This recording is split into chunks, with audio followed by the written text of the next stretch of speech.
Ito ang utos ng mahal na hari. Si Ang Kang Su ay mapanganib na babae na nananakit ng mga walang malay at hindi mapapatawad ang kanyang mga kasalanan, kaya dapat siyang mawala. Malinaw na sinabi ni Xie Qianyan noon, nakakalimutan na ang nakaraan, ngunit kinulong niya ako rito, at patuloy na hinhamak. Walang hiya ka! Lakas ng loob mong tawagin ang mahal na hari sa kanyang pangalan. Ibigay ang lason. Hindi ito maaaring gawin sa akin ni Xie Qianyan kapag bumalik ang kapatid ko.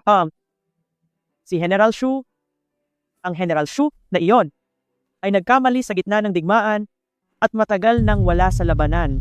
Kung hindi dahil sa pagliligtas ni General Ye sa ating lungsod, kahit wala na si General Shu, siya pa rin ang dapat sisihin sa lahat. Hindi maaari. Hindi ito totoo.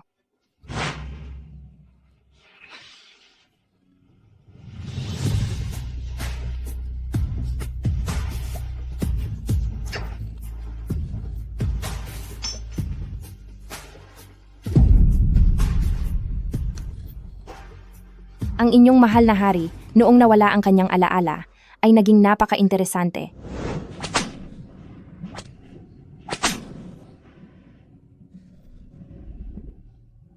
Hindi ka pa rin aamin sa pagkakamali mo. Gusto mo bang sirain ko ang mapagpanggap mong mukha?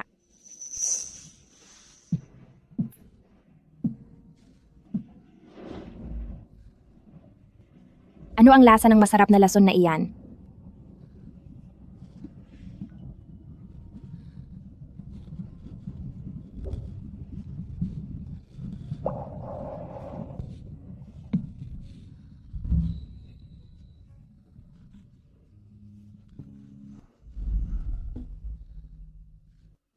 Hindi mo na ba kaya? Xie Qianyan, kahit tapusin mo pa ang buhay ko, anong mapapala mo?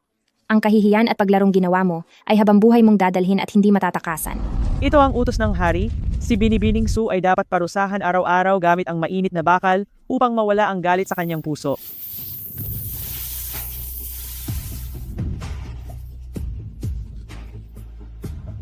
Tapos na ang eksena ng masamang karakter na babae. Napakaganda niya. Bakit siya lang ang magiging biktima sa huli? Mas masama ang kalaban na babae. Mas lalong nagniningning ang bida. At kapag naging kaawa-awa siya, mukhang maganda ang kwento na ito. Sino ang nagsasalita? Anong biktima?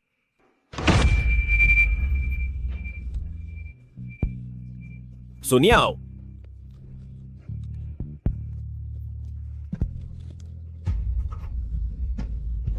Sun Yao! Sun Yao, hindi mo ako pwedeng iwan. Sun Yao?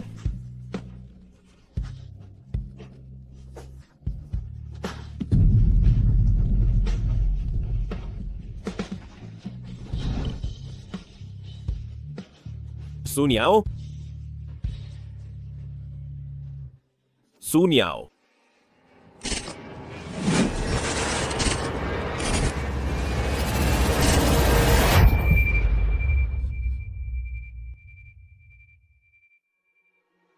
Niao-niao, ano ang nangyari?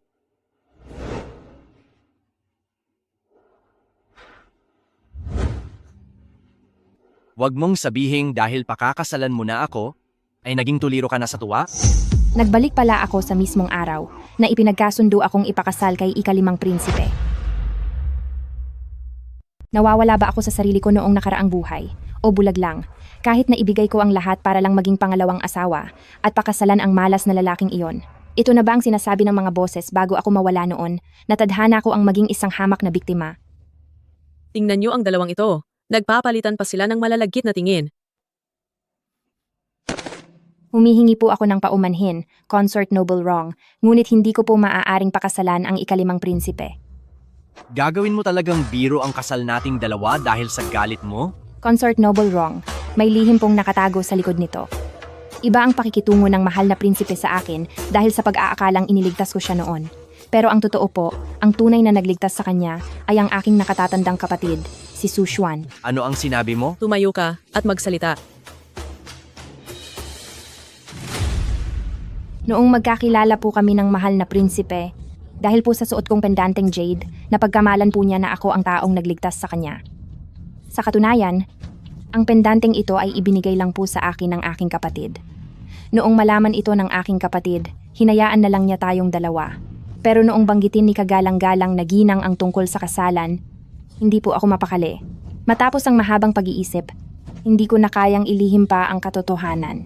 Bakit mo lang ito sinabi ngayon? Bakit hindi noon pa? Consort Noble Wrong, nakita niyo naman po. Para sa ikalimang prinsipe, mas mahalaga sa kanya ang utang na loob sa nagligtas sa kanya. Dahil doon, mabuti pang huwag na ituloy ang kasal na ito. Xie Qinglan, anong masasabi mo tungkol dito? Masamang tao ka, ambisyoso ka na makuha ang hindi para sa iyo. Mahal na ina, ang buong akala ko po ay si Sun Yao ang nagligtas sa akin noon, kaya naman ibinigay ko sa kanya ang lahat ng aking atensyon at pagmamahal. Kung gayon, ako ay bumabati sa mahal na prinsipe na matupad ang inyong pangarap at magkaroon ng masayang pagsasama. Hayaan na lang. Isipin na lang natin na ang araw na ito ay para lamang sa pagkukumustahan. Consort Noble Wrong. Nais ko pong sabihin, Consort Noble Wrong, ako po si Su Xuan, at may nais po akong ipahayag. Sige, tumayo ka.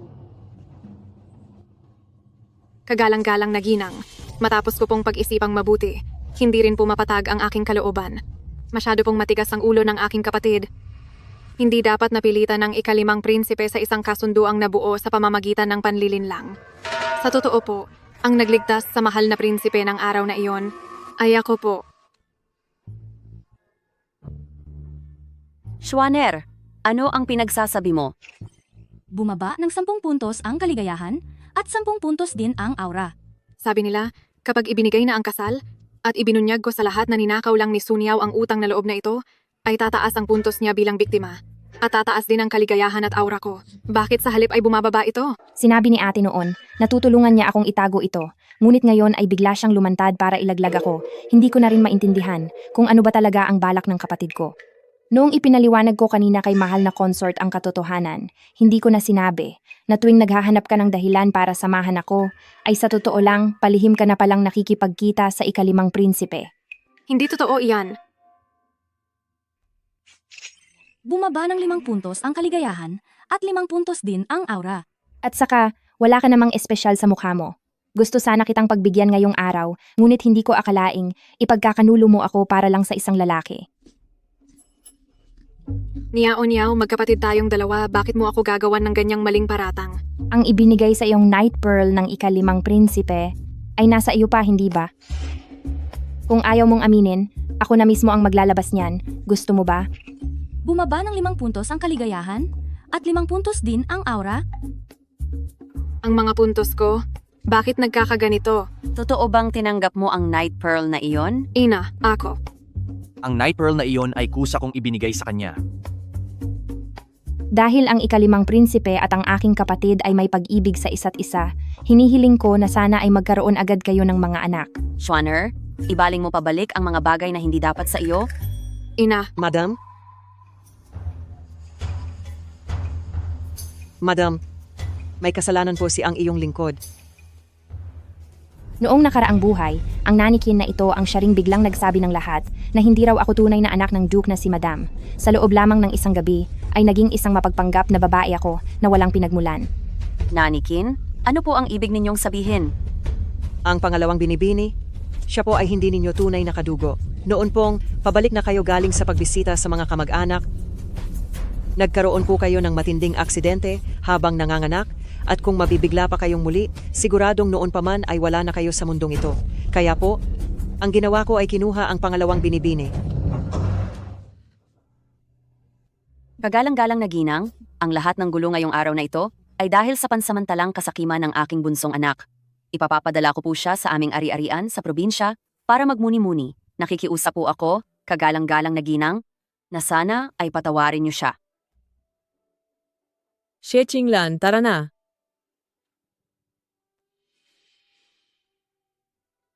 Ay na, ibig po bang sabihin ay ayaw nyo na sa akin? Paano ko naman gagawin iyon sa iyo? Pero dahil sa mga nangyari ngayon, kung walang ibang pagpipilian, ang reputasyon niyo ng iyong kapatid ay siguradong malalagay sa alanganin. Huwag na po kayong mahirapan pa, Ina. Handa po akong umalis. Pasensya na niya-unyaw, kailangang dumanas ka nito. Ina, nais ko pong bumili ng napakaraming bagay na dadalhin ko roon. Bumili ka, lahat ng gusto mo ay bilhin mo, Magsabi ka lang sa akin kung kulang ka. Si po. Alam na niyang ipapatapon siya. Ngunit ang dating mapagmataas na si Sun Yao ay hindi man lang gumawa ng gulo. At ang mga puntos niya bilang biktima ay hindi rin tumataas. Saan ba talaga nagkamali? Bibili lang muna ako ng mga kagamitan, mag-aayos ng sarili, at aalis na mamayang gabi. Hanggat nagmumukha akong biktima, mas lalong lalakas ang aura ni Sushuan bilang bida. Anong kalokohan? Maghintay ka lang, unti-unti rin kitang gagantihan. Uncle Lee, pumunta na tayo sa probinsya sa lalong madaling panahon. Binibini, dahil po hindi kayo tunay na anak ni Madam, ipinatapon po niya kayo sa probinsya para na rin kayong inalisan ng karapatan. Bakit po ba mukhang tuwang-tuwa pa kayo? Sa probinsya ay may mas mahalagang bagay na naghihintay sa akin. Ganoon po ba?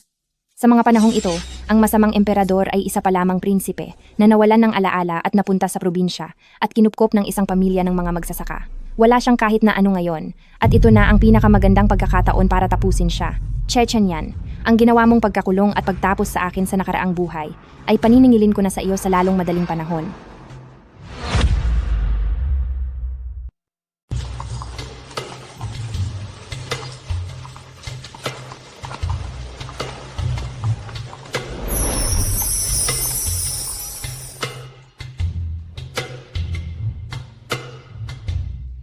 Tagapamahala, nabalitaan ko na mayroon kayong blood ginseng dito. Ibinebenta ba ito? Iyon ang pinakapakaiingatan naming kayamanan. Hindi namin iyon ibinebenta. $1,000. Binibini, itong blood ginseng na ito, mahigit 100 taon na itong ipinapasa sa amin. $3,000. Binibini. $5,000. Kung ganoon ay kalimutan na natin ito. Ibebenta ko na. Sige po, ibebenta ko na. Siguradong benta ito. Sa nakaraang buhay, ginamit ni Yelin lang ang blood ginseng na ito para tulungan si Xie Chenyan noong nawala ang alaala nito. Nang si Xie Chenyan ay muling nagkaroon ng alaala, tinulungan niya si Yelin lang sa lahat ng bagay at ginawa siyang isang babaeng general. Ngunit dahil din sa kaniyang pagkakamali, nawala ang buhay ng kuya ko sa labanan. Sa buhay na ito, hindi ko hahayaan na magkalapit kayong dalawa.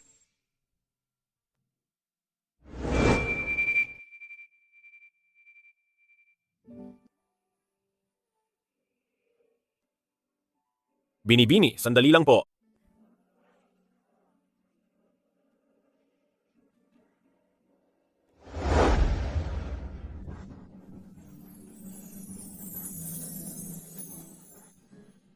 Pasensya na po sa pang-aabala.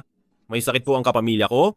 Ang blood ginseng po sa inyong kamay, maaari po bang ipagbili nyo ang kahit kapiraso sa akin? Hindi maaari. Kung tatapusin ko na siya agad, magdudulot lang ito ng maraming gulo. Hindi ko ito ibebenta. Kahit ilang bahagi lang po ng ginseng ay sapat na. Kung tutulong si Binibini, handa akong bumawi. Dahil kailangang kitlin ang kaniyang lakas, mas madali siyang pabagsakin kung nasa tabi ko lang siya.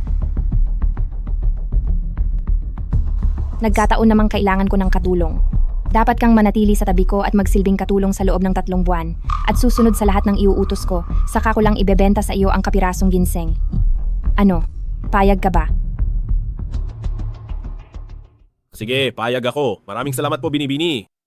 Itong blood ginseng na ito, ibibigay ko lang sa iyo pagdating natin sa destinasyon. Kung hindi, sa mga tulad mong hamak na tao, paano kung bigla kang tumakas? Binibini, hindi po ako tatakas. Ang pangako mo ay walang silbi sa akin. Tara na. Nararamdaman ko na ang Binibini na ito ay parang may matinding galit sa akin. Magkakilala ba kami dati? Pero wala na talaga akong maalala sa mga nangyari noon.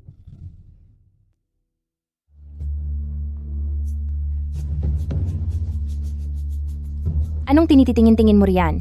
Lumuhod ka, sasakay na ako sa karwahe. Bakit? Ayaw mo ba? Hindi mo man lang alam kung paano maging utusan, tapos gusto mong makuha ang blood ginseng?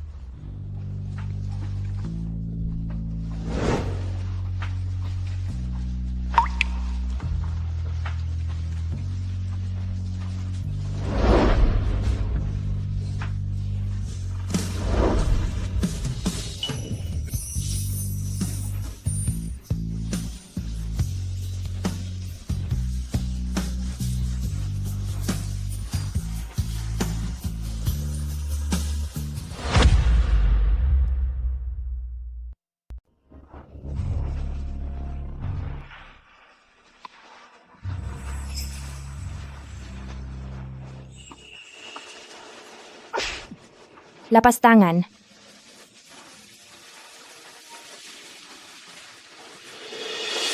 Dapat siyang mawala agad. Pero hindi naman siya tanga. Natatayo lang para tapusin ko. Kailangan itong gawin ng walang nakakaalam. Alam ko na. Pumunta tayo sa pinakamalaking tindahan sa bayan. Binibini, sa ating paglalakbay, napakarami na nating nabili na hindi na kasya kahit sa labas ng kalesa. Kapag nandoon na tayo sa probinsya, mahirap na ang bumili. Sa daan patungong bundok sa probinsya, madalas may mga bandido. Sarami ng mga binili ko, tiyak na nakuha ko ang atensyon nila. Tamang-tama na gamitin ang mga bandido para tapusin ang hayop na iyon.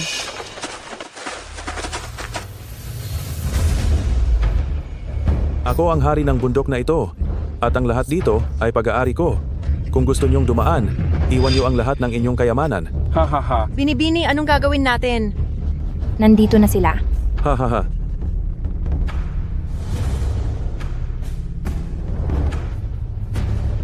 Bakit hindi mo pa sila pigilan? Huwag kayong mag-alala, Binibini. Mayroon talagang mga taong hindi takot mamatay, mga kapatid. Tapusin siya at kunin ang mga gamit.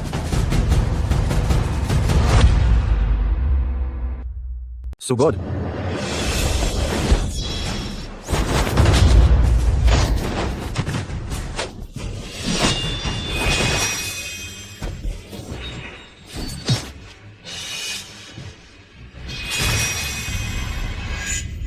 Miss, itong pansamantalang kinuha mong lingkod ay napakahusay.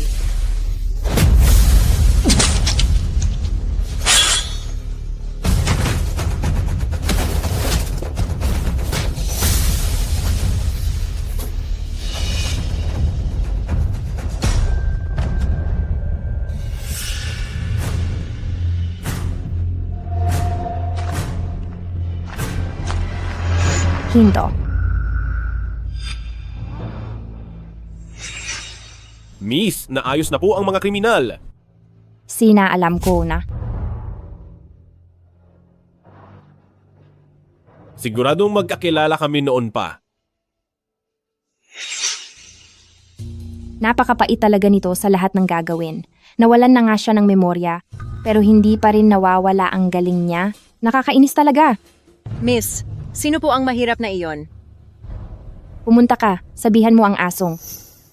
O sabihan mo si Chen Yan na kumuha ng panlinis sa aking mga paa. Opo.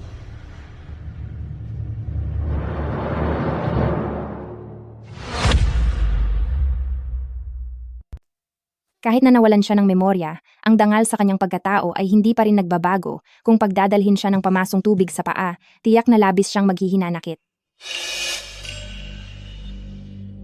Binibini, eto na po ang hiling niyong pamasong tubig sa paa.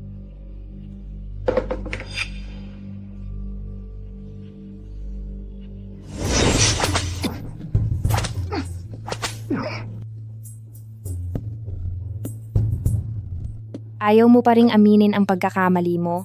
Ang pagpapakasaya sa paglalaro sa ibang tao at pagyurak sa damdamin ng iba ay may kaukulang parusa balang araw. Mga tauhan, painumin siya ng gamot?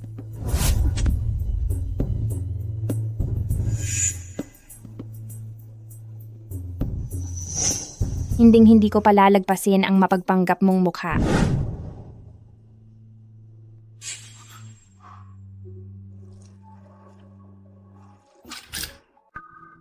Sobrang init ng tubig. Gusto mo bang mapahamak ang iyong binibini?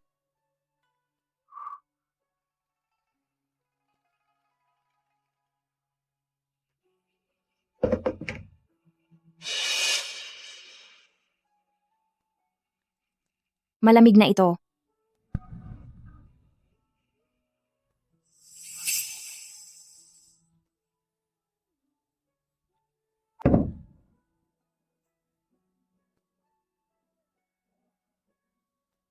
Gusto kong maglingkod ka ng nakaluhod.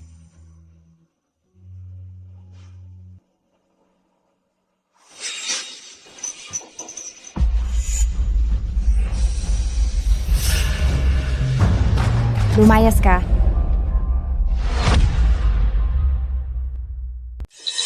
Anong ginagawa ni Chen Yan?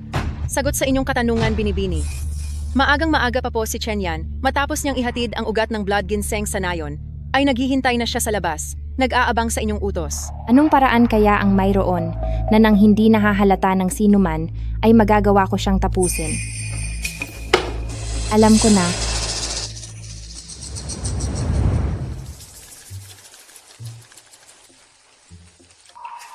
Nabalitaan ko na may mga pulang fox sa bundok kamakailan. Manghuli ka ng ilan. Gusto kong gumawa ng isang balabal na gawa sa balat ng fox. Inihanda ko na ang lahat ng mga kagamitan para sa iyo.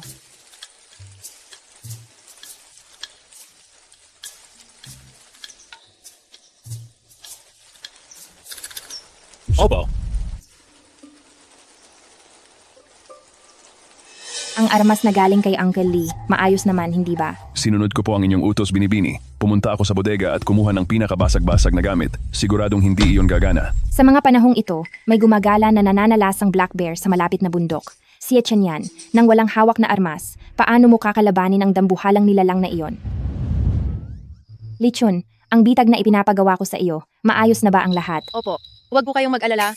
Binibini, nakaayos na po ang lahat. Ito ang tanging daan pababa ng bundok. Padaan pa lang niya, ay tiyak na mahuhulog siya rito. Sa dalawang paraang ito, kahit hindi ka pa makuha ng malaking bear, mayroon namang bitag, kaya hindi ka pa rin makakatakas.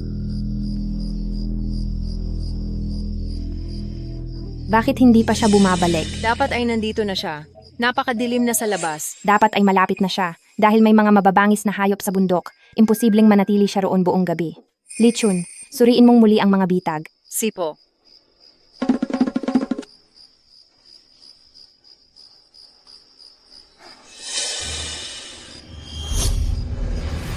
Binibini. Anong nangyari? Sa likuran po.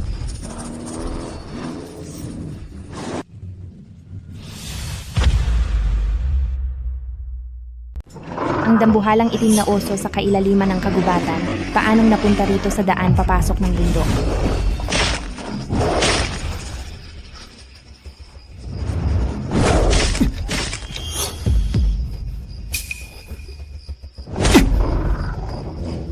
Mumuristahan ka sa likod.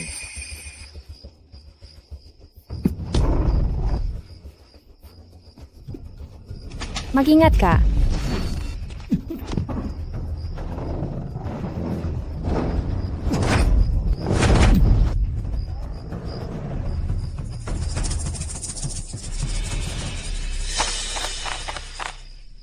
Nasaktan ka ba? Ang panahon na ito, ang taong yumakap sa akin noong huling sandali ko sa nakaraang buhay ay si Xie Chen Yan. Kung nais niya akong tapusin, bakit kailangan niya pa akong iligtas? Ibig bang sabihin ay ibang tao ang nagtangkang maglason sa akin? O hindi ba kaya gusto niya lang na huwag muna akong mawala agad dahil gusto niya pa akong hamakin? Ikinulong ka niya sa past life mo. Hinamak ka niya. Ano naman kung masaktan siya ng kaunti ngayon? Buti nga sa kaniya, masuwerte pa siya at hindi siya nawala. Pero nakaraan na iyon.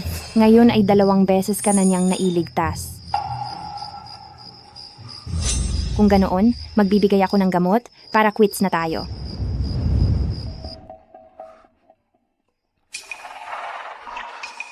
Heto ang gamot.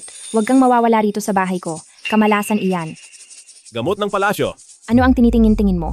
Mayaman at malakas ang impluensya ng aking pamilya. Binibini, gamot lang ito mula sa palasyo. Pwede po bang pakisuyuan si Binibini na gamutin ako? Ano?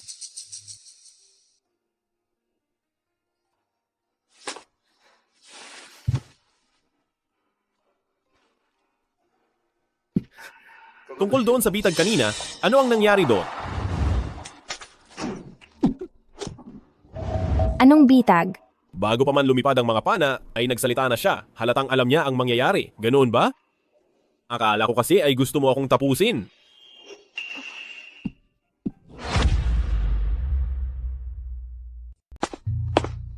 Itong si Xie Chen Yan, nawalan na nga ng malay. Ang hirap pa rin pakisamahan. Nabanggit na ito ng mga taga-nayon dati, na para makaiwas sa mga mababangis na hayop sa bundok ay naglagay sila ng mga patibong. Natakot din ako na baka masaktan ka, kaya nag-antay ako doon. Ganoon ba? Oo naman po. Kung nagpakita man ako ng konting pagkakamali kanina, pustahan tayo. Siguradong iniisip na niya kung paano ako mawawala sa mundong ito sa pinakamalupit na paraan.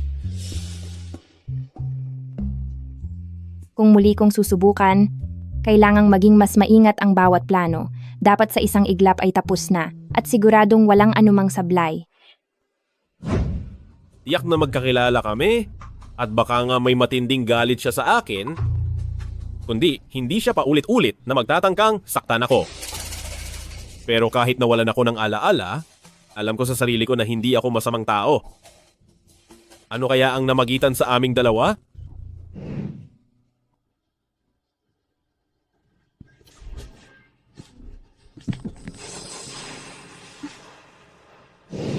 O baka naman, mayroon akong nagawang masama sa kanya?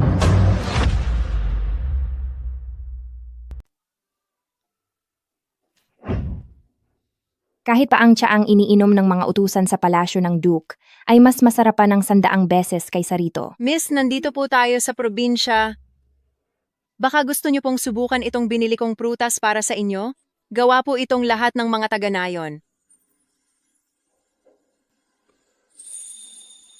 Hindi ba ito ang kapatid sa labas ni Shechenyan? Bakit ang dungis-dungis niya?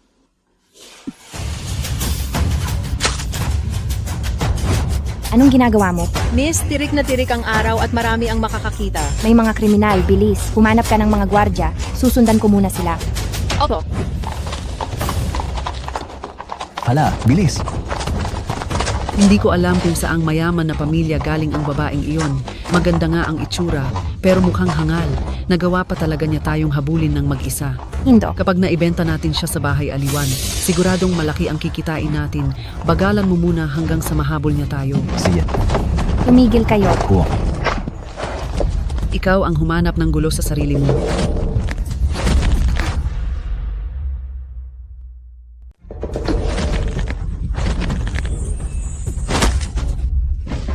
May lakas ka ng loob na kumuha ng tao sa harapan ko at hinayaan mo pa akong habulin ka ng 2 milya.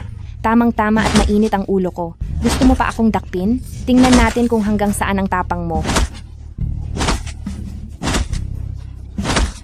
Bini-bini.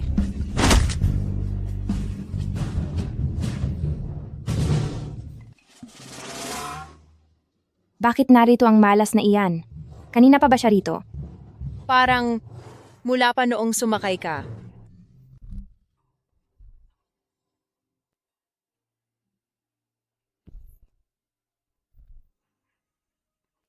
Napakagaling mo, ate. Bata, alam mo bang ang dumi-dumi mo? Ang husay ni ate, gustong-gusto ni Aning si ate, gustong-gusto talaga. Ayusin mo nga siya agad. Nasasaktan ng mga mata ko sa itsura niya. Kahit ang pinakamalapit na tao sa iyo ay hindi mo mapangalagaan. Anong silbi mo?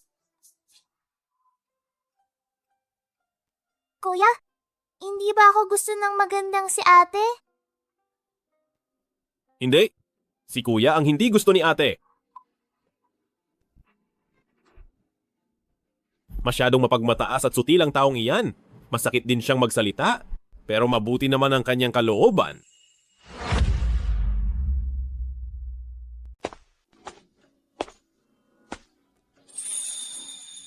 Ang ganda nito. Boss, gusto ko nito. Nauna ako rito. Yelin lang. Sa tingin mo ba iyo na porke nakita mo na? Kung ganoon ang logic mo, noong kumakain ako sa second floor kanina, nakita ko na rin ito. Magbabayad ako ng 10 beses na mas mataas sa presyo. Dodoblehin ko, 20 beses. Tama? Sa nakaraang buhay si Shechenyan sa oras na ito, naging tauhan siya ni Yelin lang at isinama pabalik sa Kapitolyo. Dahil naman kay Xia Chenyan at sa marami niyang tulong, mabilis na nakakuha ng posisyon si Yelin lang at nagkaroon ng pagkakataong sumama kay kuya sa labanan hanggang sa wala na si kuya dahil sa kaniya. Tulong? Gagawa ako ng paraan para maging masama ang tadhana ninyong dalawa at mapuno ng kamalasan. Turuan siya ng leksyon. Miss, sa totoo lang, ay siya ang unang nakakuha. Hindi po tama na basta na lang itong agawin. Ang tapang naman ng hiya mo. Nasa harap ka ng maraming tao, pero nanggigipit ka ng mahina. Ako na si Ye sa araw na ito ay bibigyan ka ng leksyon. Ikaw na walang modong babae.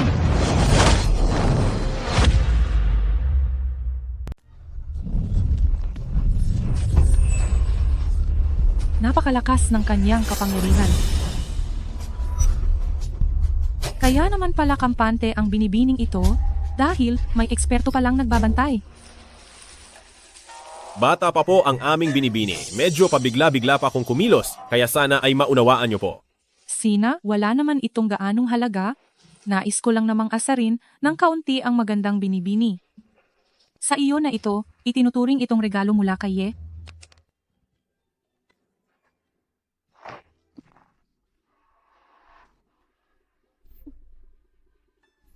Sa aking nakaraang buhay, mahilig ang taong ito na magpanggap na isang taong mapagbigay at maginoo at sa harap ni na Xie Qinglan, Xie Chenyan at ng lahat ng mga sundalo ay nakikitungo siyang parang kapatid na walang anumang pagkailang. Kapag may iba namang nagreklamo, sasabihin niyang ang mga ito ang may madungis at makitid na pag-iisip.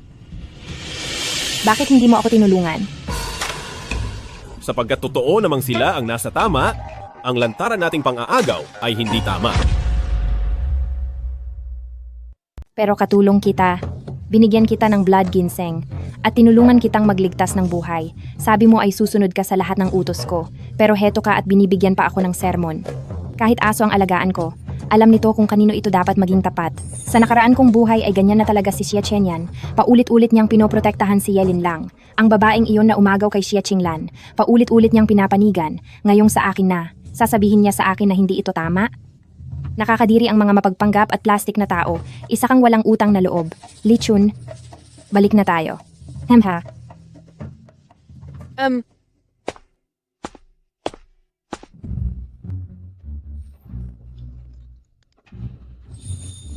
Halika rito, dali na. Sandali lang. Ano ang kailangan mo? Sasabihin ko sa'yo, binenta ka ng amo mo sa halagang $5 sa boss namin. Kung matalino ka, pumasok ka ng kusa. Dahil kung hindi, makakatanggap ka ng matinding parusa, masisira lang yung maganda mong mukha.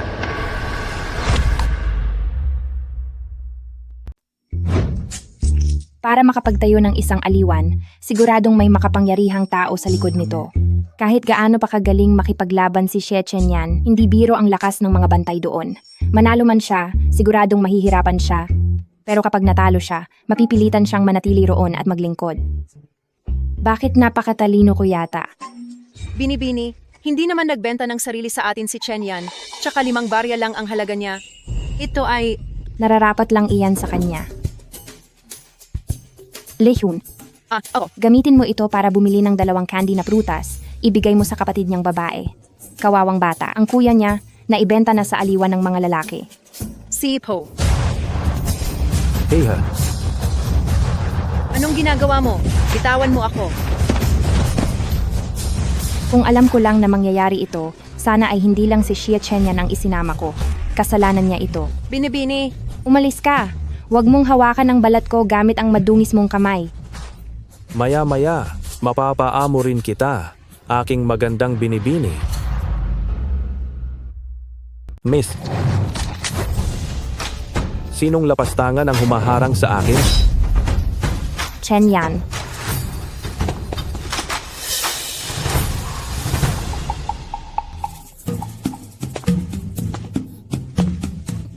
Ang lakas ng loob mo. Anong balak mong gawin? Para sa $5 lang. Binenta mo na agad ako? Kung bakit kita binenta, hindi mo ba alam ang dahilan? Isang katulong na hindi marunong pumrotekta sa sariling amo. Anong silbi mo sa akin? Hindi lang $5. Kahit 5 kusing pa iyan. Ibebenta kita kung gusto ko. May magagawa ka ba? Sinasabi mong ako ang iyong amo, pero kailan mo ba ako talagang itinuring na pinuno? Puro ka lang naman salita. Tinulungan kita pero ito ang isinusukli mo. Ang konsensya mo, wala na ba sa tamang lugar? Miss, ang talas ng iyong dila. Gusto mong ibenta ng walang sapat na dahilan ang ginoong ito sa isang masamang lugar? Kung hindi siya nagkasalubong sa akin, ang sasapitin niya, ay posibleng maging mas malala pa ng 100 beses kaysa rito? Napakasama mo, nagawa mo pang baligtarin ang sitwasyon.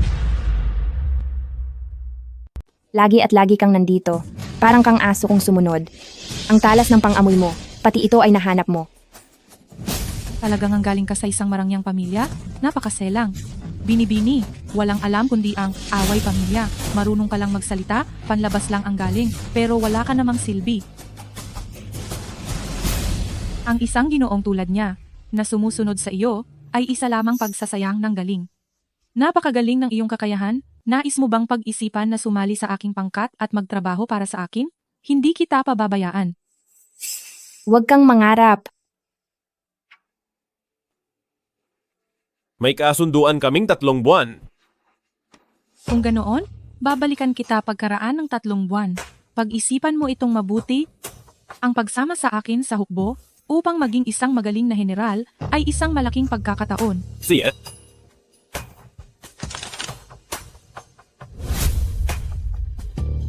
Pagkatapos ng 3 buwan, sasama ka ba talaga sa kaniya? Pinag-iisipan ko pa. Hinding-hindi ko hahayaang isama kanya. Ang nangyari sa Nanfengguan ay isang maliit na leksyon lang at isang babala rin. Huwag mo na itong uulitin. 3 buwan. Tse. Sinisiguro kong mawawala ka na bago pa sumapit ang panahong iyon.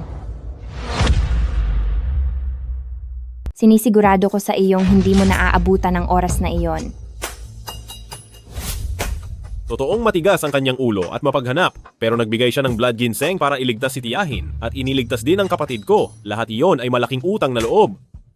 At ngayong araw ay talagang nagalit siya sa akin. Kung ang pagbebenta sa akin sa Nanfeng ay makakapagpagaan ng loob niya, hayaan na lang. Wala naman talagang mawawala sa akin.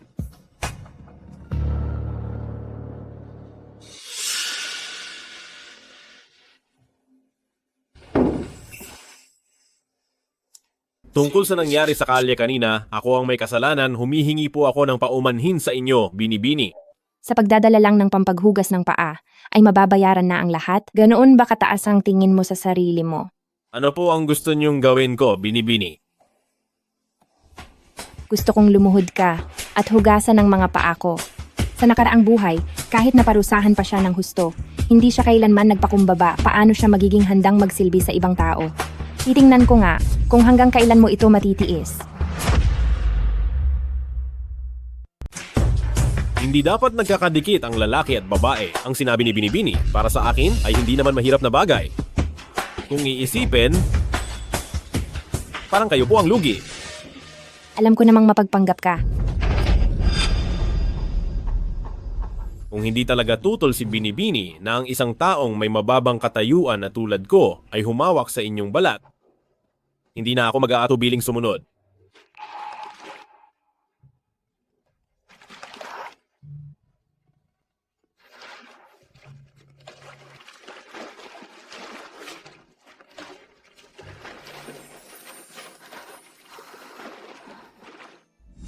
Utos po ng hari na si Binibining Su ay dapat parusahan gamit ang mainit na bakal araw-araw para lang maalis ang kanyang matinding galit.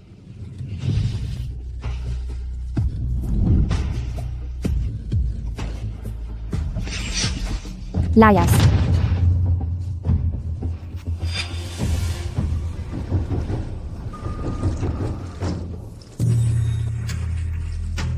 Bitawan niyo ako.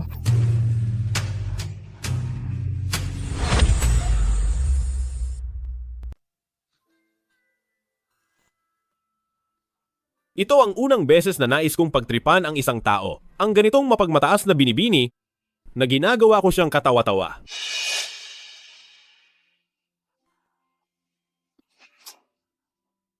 Paano ko kaya nagawang mag-isip ng ganitong masamang bagay? Siguro, noong bago mawala ang memorya ko at magkaatraso kami, mukhang ako ang may malaking pagkakamali sa aming dalawa.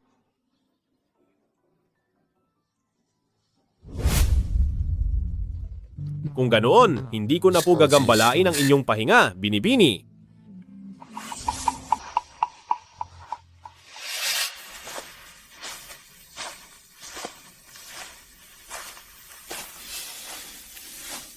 Dito sa lugar na ito, siguradong napakatago at walang makakakita sa atin.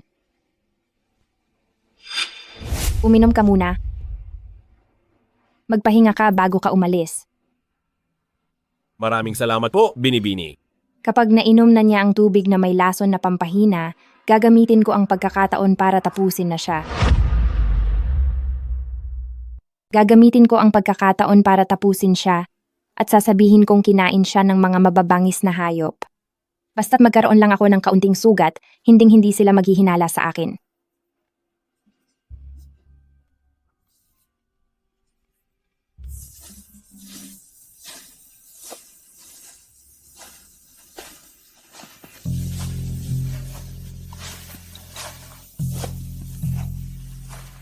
Magpahinga. Kailangan ko pang magpahinga ng kaunti.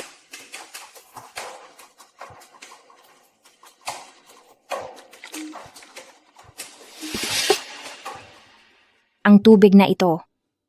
Iyan ang kakabigay lang sa akin ni Binibini.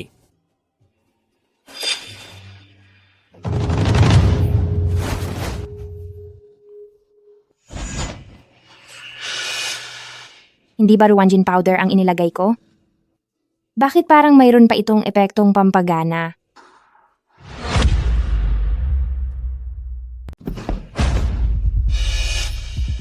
Ako ang puntirya ng mga kriminal na ito.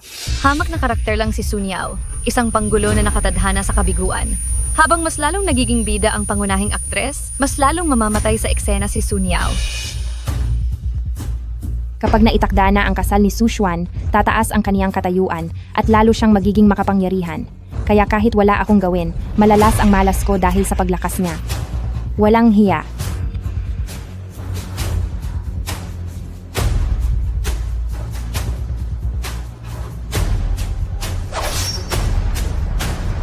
Ang tadhana nga naman, nilinlang ko siyang pumasok para tapusin siya. Pero bakit ako pa ang minamalas?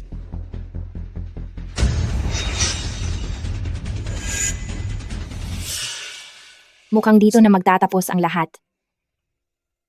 Pero kung kasama naman kitang mawawala, hindi na rin masama.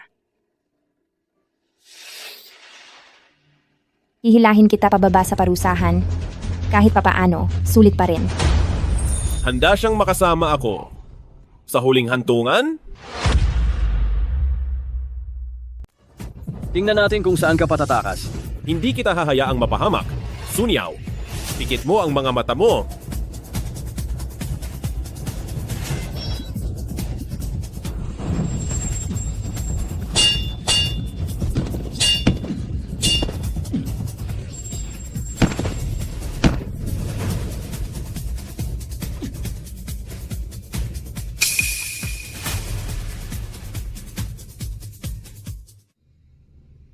Chen Yan, sugatan ka.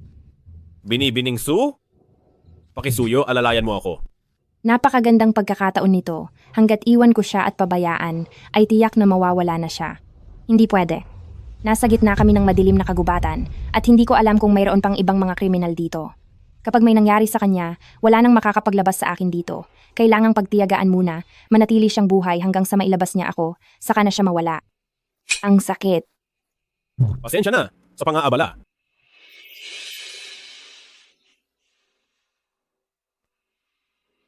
Akala ko pa naman ay iiwan na niya ako. Miss, may sugat ako sa likod kaya hindi kita mabuhat. Maging ang braso ko ay hindi ko maipuwersa. Kaya pakisuyo. Binibining Su, kumapit ka sa akin ng mahigpit.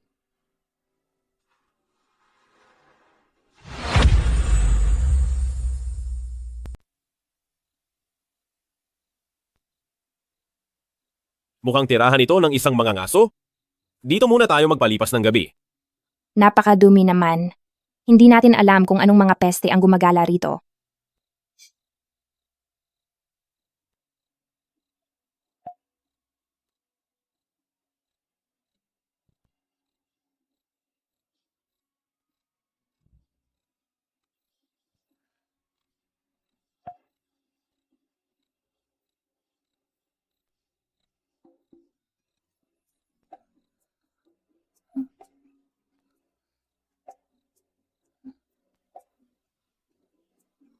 Binibining Su! Huwag kang maingay. Napakainit ng katawan mo. Dahil sa mga natamo kong sugat, nilalagnat ako. Mabuti naman. Mas maganda kung magiinit pa ito lalo.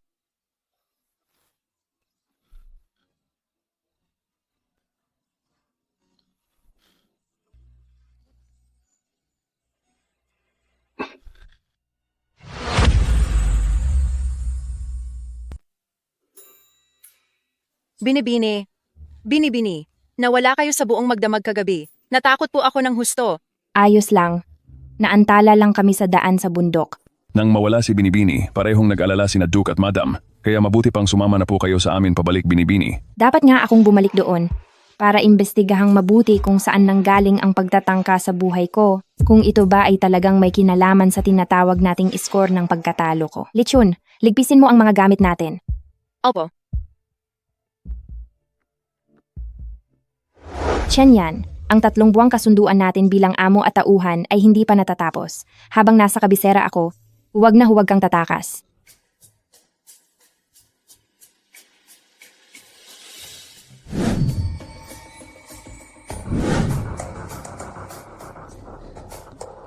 Ading, alam mo ba, nawala ka ng isang araw at isang gabi. Hindi man lang nakakain ang ating mga magulang sa pag-aalala. Ngayong nakabalik ka na, masasabing isa itong himala.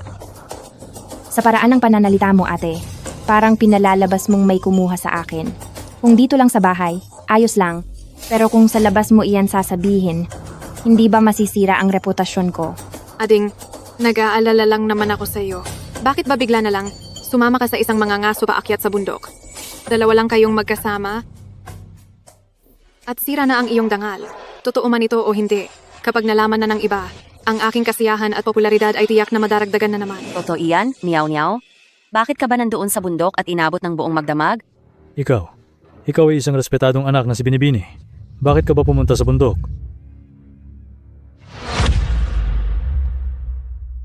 Tatay, nanay, napakarami po ng dinanas kong hirap.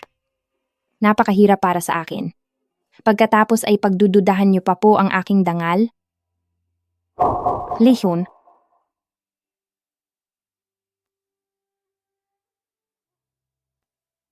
Ang dahilan kung bakit ako nasa bundok at inabot ng buong gabi ay dahil malapit na ang kaarawan ni nanay. Gusto ko pong manghuli mismo ng fox para gawan si nanay ng isang magandang balabal. Ikaw ba ang nakahuli nito? Mautak ang fox, magdamag kaming nag-abang ng mga katulong at magbubukang liwayway na nang mahulog ito sa aming bitag. Pagkabalik ko sa nayon, nakita ko si punong tagapamahala Su na naghihintay sa akin, kaya mabilis akong bumalik dito sa kabisera. Paano naman itong balabal? Ito po ay, ginawa ko po ito habang naglalakbay pa uwi. Anak kong siniyaw-niyaw? Nagkamali si nanay sa pag-iisip sa iyo? Patawad at naparusahan ka sa hindi mo ginawa. Basta magustuhan po ni nanay ang alay ni Niyaonyaw, ang konting sugat at hirap na dinanas ni Niyaonyaw ay wala lang sa akin. Nasugatan ka? Patingin nga kay nanay. Sumakit lang po ng konti ang paa ko, pero maayos na po ako. Mahal na asawa, tingnan mo, ang ating siniyaw-niyaw. Niyaw-niyaw. Sa wakas ay lumaki ka ng matino. Kung gayon nanay, nagustuhan niyo po ba? Gustong-gusto ko, paano ko hindi magugustuhan ito? Sa aking kaarawan, ito ang isusuot ko. Kumusta naman ang iyong pera ngayon? Bibigyan kita ng karagdagang $1. Salamat po nanay. Pero dahil sa paghuli ko ng fox, ay nagkaroon ng maling akala si ate. Kasalanan po ito ni Niyaw-niyaw. Schwaner, huwag mong isipin ng masama ang iyong kapatid. Bawas na 10 puntos sa excitement, bawas na 10 puntos sa karisma. Bakit nangyari ang ganito?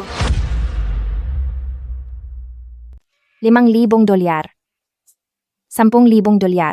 Kaya naman pala iyon, kung bakit kailangan pang magmadali ni senyorita para palihim na bumili ng kupon na iyon. Tingnan nyo ang ginang. Sobrang naantig po siya sa inyo. Ang tagal niya pong umiyak. Maging ang mga mata ni Duke ay namula rin po. Inakala ba nilang wala akong preparasyon at gusto pa akong lokohin? Gusto ni Sushuan na gamitin ako para umangat ang sarili niya, para lang magmukha siyang bida. Pero sisiguraduhin kong babagsak siya ng masakit. Gusto niya akong malasin? Walang ganoon. Sa nakikita nating ugali ng ginang, siguro ay hindi na kailangan pang bumalik ni senyorita sa mansyon. Irase. Bakit siya agad ang naisip ko? Sino po ang naisip nyo? Imposibleng hindi bumalik. Mananatili lang ako rito ng ilang araw. Kapag si Su Xuan ay maayos na nakasal sa poder ni ikalimang prinsipe, tsaka lang nila ako hahayaang makabalik.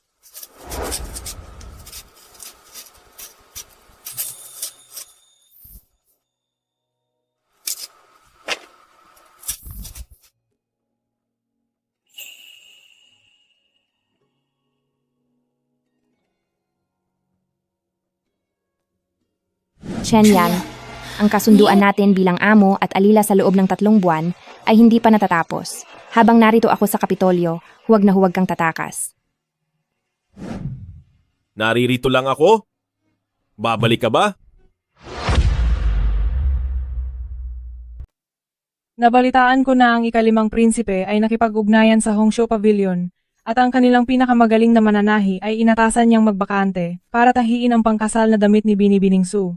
Talagang napakaasikaso niya.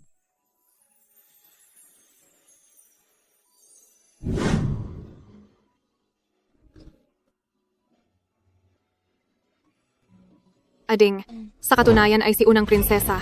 Ako lang dapat ang iimbitahan niya. Ngunit anuman ang mangyari, ikaw pa rin ang ikalawang binibini ng palasyo ng Duke, kaya isinama na rin kita rito. Napakagandang pakinggan na siya ang ikalawang binibini. Pero sa totoo lang, hindi naman natin alam kung saan siya nanggaling. Sabi ko na nga ba, ang ate ay edukada at disente. Pero itong si Ading ay bakit napakagaslaw at pasaway. Hindi pala sila tunay na magkapatid. Malamang ay anak siya ng isang hamak na tao. Kaya ganyan ang ugali niya. Huwag na kayong magsalita ng ganyan. Kahit na isang misteryo ang pinagmulan ni Ading, tinuruan pa rin siya ng Duke sa loob ng maraming taon. Siguradong may natutunan naman siya. Kung ano ang puno, siya ang bunga. Anak lang siya ng isang hamak, kaya kahit anong turo, hinding-hindi siya magiging isang tunay na binibini. Pinatapon na nga sa probinsya, pero may lakas pa ng loob na pumunta sa piging na ito. Napakawalang hiya. Sun Yao, kung sa dati mong ugali, kapag napapahiya ka ng husto sa harap ng maraming tao, paniguradong makikipag-away ka na sa kanila.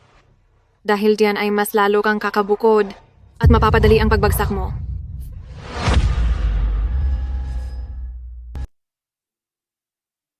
Pumunta lang ako rito dahil sa paanyaya ni ate, upang dumalo sa piging na ito.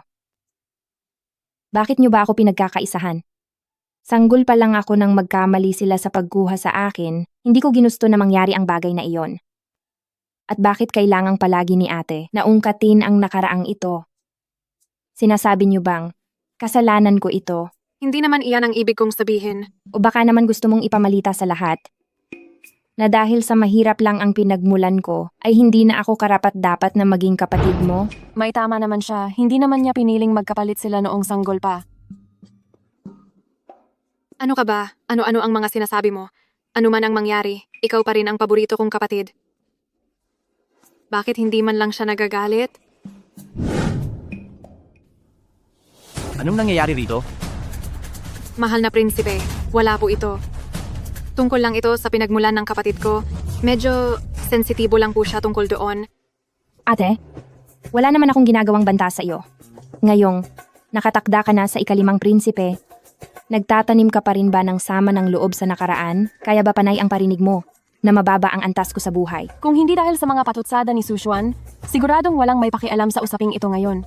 Sa tingin ko, kaya ginagawa ni Su Xuan iyan ay dahil alam niyang hindi siya kasing ganda ni Sun Yao at takot siyang magbago ang isip ng mahal na prinsipe.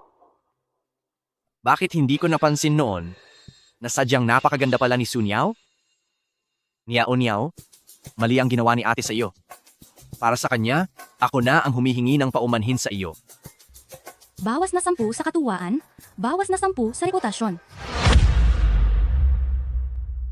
Mahal na prinsipe, Niao, dahil lang naman ito sa nangyari sa probinsya, medyo nagtatampo siya, sinisisi niya po ako. Sadya namang spoiled ang ugali niya at ngayong napunta siya sa probinsya, asahan mo nang magkakaroon siya ng sama ng loob. Dati ka namang may pinag-aralan at disente, bakit kailangang sa harap pa ng lahat mo binanggit ang pinagmulan niya?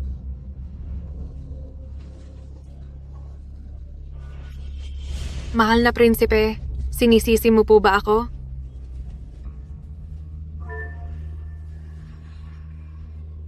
Tayong dalawa ngayon ay kasal na sa pangako at ikaw na ang magiging prinsesa. Bakit ganyang kakidit ang isip mo? Kung ang pag-uusapan ay ganda at dating, Wala siyang binatbat kay Su Niao. Nabawasan ng 5 puntos ang excitement, nabawasan din ng 5 puntos ang iyong aura. Mula nang bumalik si Suniao, nawalan na agad ako ng 25 puntos. Lahat ng mga dati kong taktika ay hindi na gumagana. Bakit nangyayari ito?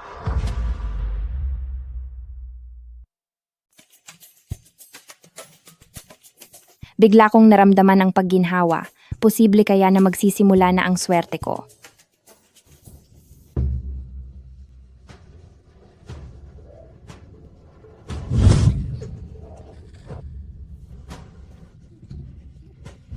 Siya nga iyon, ang matandang katulong na nagpahirap sa akin sa nakaraang buhay. Bakit siya naging tauhan ni Mansion ng dakilang prinsesa? Mahal na prinsesa.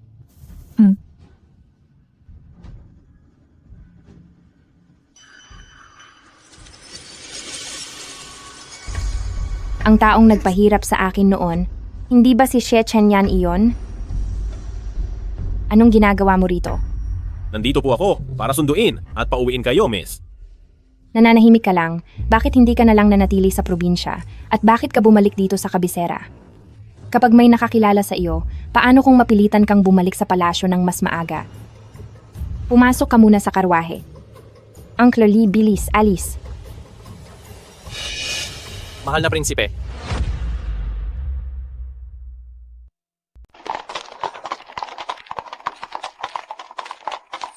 Bakit hindi ka man lang nagpasabi bago ka tumuloy dito sa kapital? Alam mo ba na puno ng mga makapangyarihang tao rito at ang isang promdi na gaya mo ay baka hindi mo alam na nakakabangga ka na pala. Kapag may nangyaring masama, hindi ko na alam kung saan pa kita mahahanap. Nag-aalala ka ba sa akin? Hindi naman lahat ng tao ay mabait na gaya ko, hindi ba? Nakikinig ka ba talaga sa akin?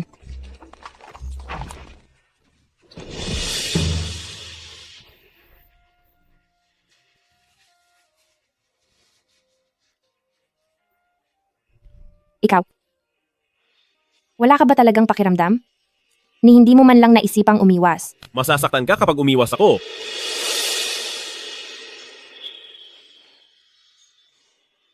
Maghintay ka lang muna dito sandali. Babalik lang ako para magpaalam kina nanay at tatay, tapos ay babalik na tayo sa villa. Sipo. Niao, maaari bang bumaba ka muna para tayo ay makapag-usap? Zipo? Huwag ka munang bababa. Dahil kung makikita ng mga tao na may kasama akong lalaki sa karwahe, pag-uusapan tayo ng iba.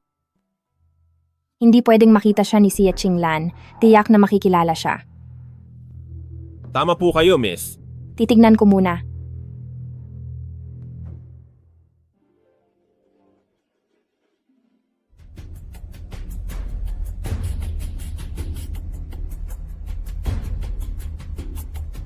Ikalimang prinsipe, bakit mo ako hinaharangan? Niao, bakit tila nagmamadali ka? Ikalimang prinsipe, wala na tayong koneksyon sa isa't isa.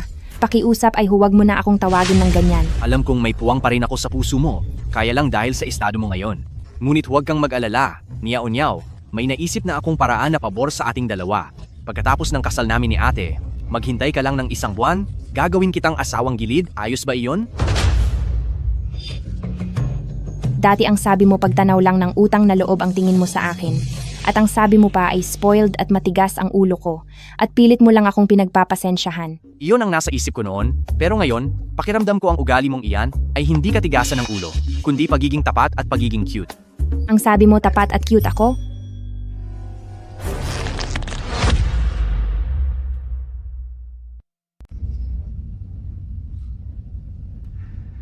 Lumayo ka nga sa akin.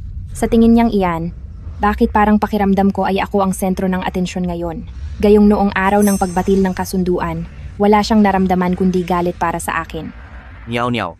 Ikalimang prinsipe, huwag mo na akong sundan dahil kung hindi, isusumbong kita sa mga magulang ko at kay ate. Alam kong galit ka pa rin. Sige, kapag humupa na ang iyong galit, muli tayong mag-usap ng maayos.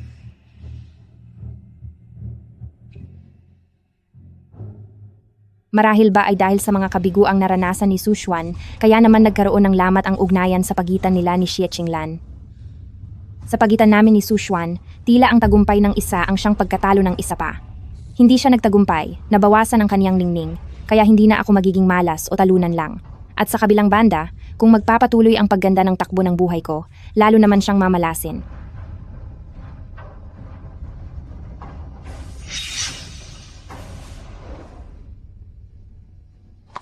Kung hindi ko natatapusin si Xie Chenyan at pipiliing kumapit sa kaniya para mahalin niya ako, ay oras na bumalik. Ang kaniyang alaala, tiyak natataas ang aking katayuan, at lalo namang hihina ang impluensya ni Su Xuan, kaya hindi na siya makakapanakit sa akin. Naiinis ka ba sa akin dahil nandito ako at nagambala ko ang inyong pagkikita? Kilala po ba ng Binibini ang ika-5 prinsipe? Sobrang kilala po, halos ikasal na nga kami. Engaged na sila ni Su Xuan, hindi ba mas mabuting hayaan na sila? Bakit pilit pa rin siyang humahabol sa akin? Gagawin akong asawang pangalawa. Nakakatawa naman, naiirita ako kapag nakikita ko siya. Kung hindi lang siya prinsipe, matagal ko na siyang pinarusahan. Hindi mo ba siya gusto? Nakakadiri. Paano ko magugustuhan ang lalaking iyon? Napakasama ng ugali niya. Ang nararapat na kapareha para sa isang tulad ko ay dapat isang pambihirang lalaki na may mataas na dangal. Sino ba sa akala niya ang ika-5 prinsipe na iyan? Hinding-hindi ko siya papansinin. Kahit prinsipe ay hindi niya nagustuhan. Isang simpleng taga-nayon lang ako. Paano ako maglalakas loob? Anong nangyayari sa iyo? Wala lang ito. Kakaiba ang ugali ni Xie Chenyan at masyado siyang matigas. Sa dati kong buhay, kahit anong pangmamaliit ang gawin ko, hindi siya sumuko sa akin. Ngayon, ano kaya ang dapat kong gawin para sa maikling panahon ay magkaroon siya ng gusto sa akin? Dito sa librong ito, puro tungkol lang sa panlabas na anyo ang nakasulat, bakit walang nakasulat na mas kapaki-pakinabang? Binibini, ano po ang binabasa ninyo? Maghapon na kayong nakatingin dyan. Lihyun, sabihin mo nga, kung gusto kong makuha ang isang lalaki at mapanatiling tapat siya sa akin, ano ang kailangan kong gawin? Binibini, napakaganda po ninyo. Hindi nyo na kailangang magsalita. Kailangan nyo lang ngumiti sa kanya. Siguradong mabibighani ang puso niya sa inyo. Pero kung noon pa man ay sa ganda ko, siya ay sanay na. Ano na ang dapat kong gawin? Ano po kung gamitan nyo ng pera para sumunod siya? Ito ayaw ko nito, pero ang iba ay ibalot nyo para sa akin. Tanong ko lang po, isusuot niyo po ba ito o para sa ibang tao? Para sa kanya. Sukatan nyo siya, pabilisin nyo ang paggawa sa ipapasadya ko. Dahil magsisimula ng lumamig ang panahon, maaari akong magbayad ng dagdag na pera. Sige po, masusunod po. Dahil maayos ang tindig, bagay talaga sa kanya ang kahit ano. Hindi ko iyang kailangan. Tauhan kita, ang hitsura mo ang magdadala ng pangalan ko kapag lumabas tayo, kaya paanong hindi mo iyan kailangan? Sir, sumunod po kayo sa akin sa likod ng tabing para maghubad ng damit at susukatan ko po kayo. Hindi ko gusto ang hinahawakan ako ng hindi ko kakilala. Naku, ganoon ba? Binibini, maaari mo ba akong tulungan? Ano ang tingin mo sa katayuan ni Binibini? Para utus-utusan mo lang siya. Pasensya na po sa aking kapangahasan. Ganyan na talaga ang ugali niya noong unang buhay pa, masyadong mapili at mapaghanap, at napakagulo pa ng kanyang emosyon. Nabalitaan kong wala man lang kahit isang asawa sa palasyo, kaya ang pasayahin siya ay mas mahirap pa kaysa umakyat sa langit. Ituturing ko itong utang ko sa iyo. Saan ka pa makakahanap ng gaya kong isang maganda at mabait na amo?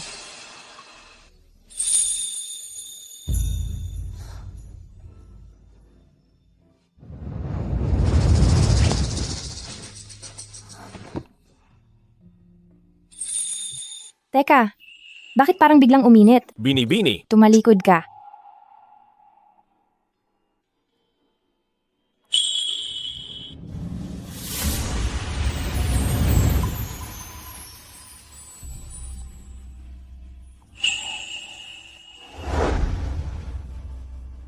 Hindi naman ito ang unang pagkakataon. Bakit kailangang maging praning? Kukuha lang naman ng sukat.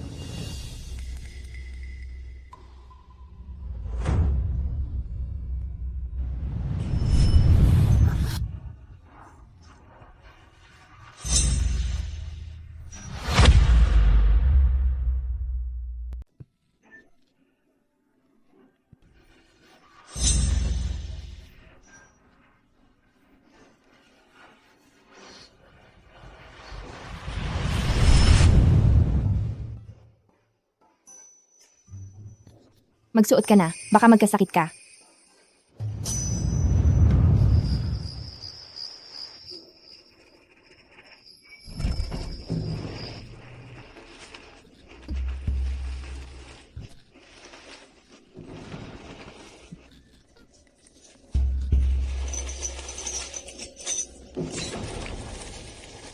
Ikaw, plano mo ba akong ikulong dito? Paano mo nagagawa ito? Hinding-hindi mo na ako magagawang iwan kailanman.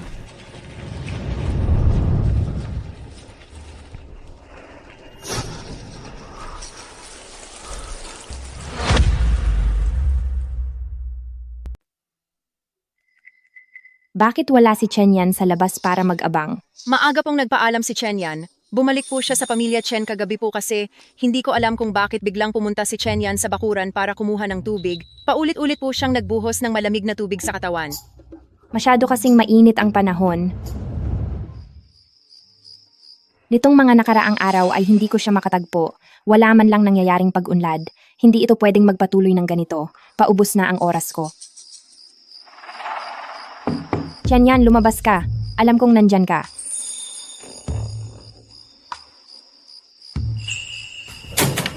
Kahit may pinto, amoy na amoy ko ang bango ng malamig na kahoy mula sa iyo. Lumabas ka na dahil may kailangan ako sa iyo. Siguradong napansin mo rin na bilang iyong miss, ay talagang humahanga ako sa iyo. Sabihin mo sa akin, ano ba ang kailangan kong gawin para lagi kang sumunod sa akin? Gusto mo akong maging masunurin? Pero ano ba ang gusto mong gawin ko? Gawin mo lahat ng sasabihin ko. Mula ngayon, sa akin ka lang dapat makikinig.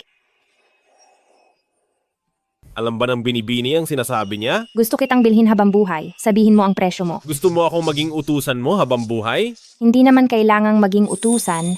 Pwede rin naman kitang maging guro. Pwede mo ba akong turuang gumamit ng pana at manggaso? Sa madaling salita, habang buhay ka dapat makikinig sa akin. Lumabas ka. Ay,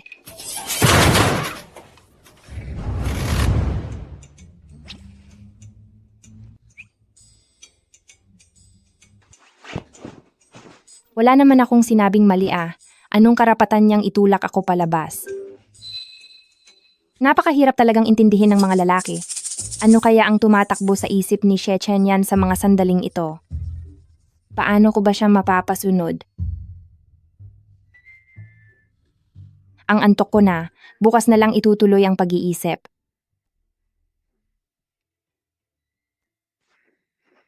Pagkatapos akong akitin, nagagawa pa niyang matulog ng mahimbing. Chen Yan, magbabayad ako ng 10,000 dolyar. Dagdagan pa natin ng 5,000 dolyar. Sabihin mo na sa akin, susunod ka ba o hindi?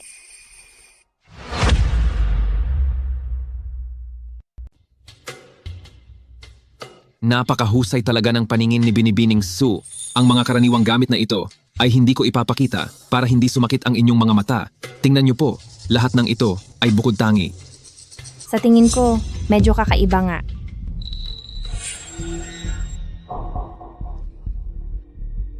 Mukhang maayos naman sa unang tingin, pero kapag sinuri mo, kumpara sa mga nasa kabisera, malayo pa ang kalidad nito. Kung wala ka ring maipakikitang maganda, boss, huwag mo nang sayangin ang oras ko. Lihyun, aalis na tayo. Gusto mong umalis?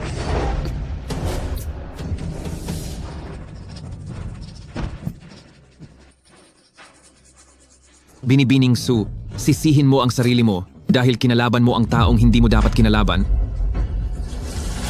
Miss, may sunog.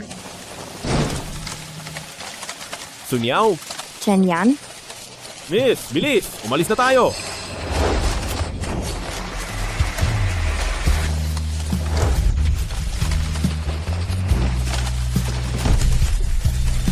Miss, tara na, umalis na tayo. Huwag niyo na akong intindihin. Sige na, alis!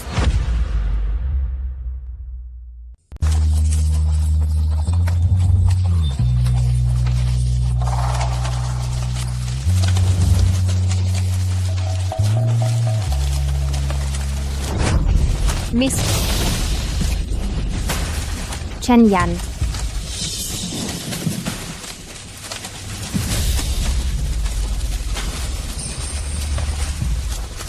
Hindi ba sinabi ko sa iyong bumalik ka na? Kaya pala sa tingin mo, isa akong taong walang utang na loob. Umalis ka na bilis. Miss, Hoy, kaya mo pa ba talaga?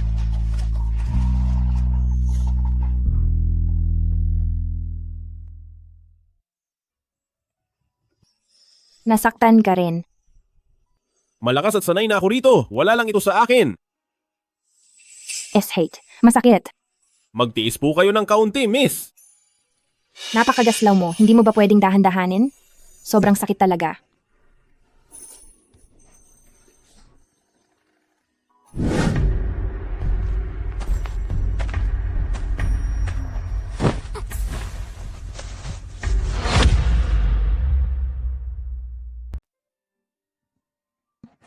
Bitiwan mo ako. Saklolo.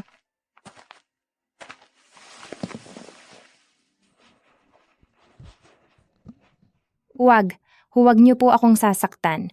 Ayoko pang mawala. Xie Chenyan, tulungan mo ako. Xie Chenyan? Xie Chenyan, wala kang isang salita. Walang hiya ka. Sino ba si Xie Chenyan? At talagang ikinalulungkot at iniisip mo siya ng ganyan? Siya ba ang minamahal mo? Gusto kitang ikulong dito. Sa paraang ito, ako lang ang makikita mo. Binibini, sa wakas ay wala ka ng lagnat po. Kagabi po, mabuti na lang at inalagaan po kayo ni Chenyan buong magdamag. Salanan ko rin po, nakatulog po ako ng mahimbing sa may pintuan. Muntik na tayong mawala kahapon at natakot ka rin, kaya huwag mong sisihin ang sarili mo. Ang kriminal sa bundok at ang manager ngayon, sino ba ang paulit-ulit na gustong magpahamak sa akin? Palagi ka na lang pinupuna ni Binibini. Posible kayang siya ang may gagawa nito to. Mukhang hindi siya. Ang kapalaran namin ni Su Xuan ay magkaugnay. Kung sakaling mawala ako, magiging wala na siyang silbi sa kaniya. Ang gusto lang niya ay habang buhay akong mamuhay sa kamalasan upang gawin akong tuntungan niya. Kung ganoon, sino pa kaya? Ang may ganoong katinding galit sa inyo, Binibini. Si unang prinsesa ay kapatid ni Xie Chenyan sa ibang ina. Mula nang umupo si Xie Chenyan sa trono, parang hindi naman naging malapit ang relasyon nila. Kung ganoon, bakit susunod ang mga katulong ng mansyon ng prinsesa sa mga utos ni Xie Chenyan? Siguro ang utos na pahirapan ako sa nakaraang buhay ay may ibang taong nasa likod. Posible kayang si unang prinsesa iyon. Pero ako, hindi ko naman siya kailanman nakalaban.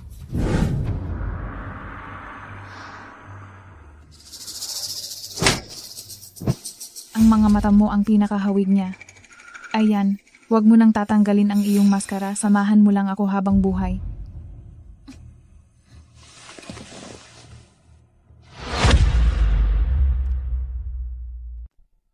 Chenyan, subukan mo itong kakanin. Gawa po ba ito mismo ng Binibini? Paano naman mangyayari yun? Binili lang yan ni Li Chun sa Yipin Residence. Nabalitaan kong ang crab soup buns nila ay kailangang pumila ng halos 1 oras bago makabili. Paniguradong hindi mo pa ito natitikman. Bakit hindi mo kinakain? Hindi na yan masarap kapag lumamig. Binibini, ano po ang sadya ninyo rito? Mula nang bumalik kayo galing Kabisera, nag-iba na ang pakikitungo nyo sa akin. Kung mayroon man kayong balak, mabuting sabihin nyo na nang diretsahan. Ganoon ba kahalata? Opo. Gusto ko sanang magustuhan mo rin ako. Para sa hinaharap ay matulungan mo si kuya na makakuha ng lamang. At para hindi rin siya tuluyang makuha ni Yelin lang. Paano ko ba ito sasabihin? Kasi humahanga ako sa'yo. Humahanga?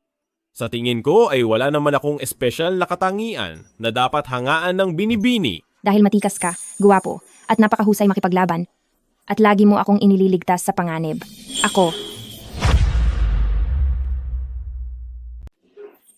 Totoo ba ang lahat ng sinabi mo? Opo, syempre.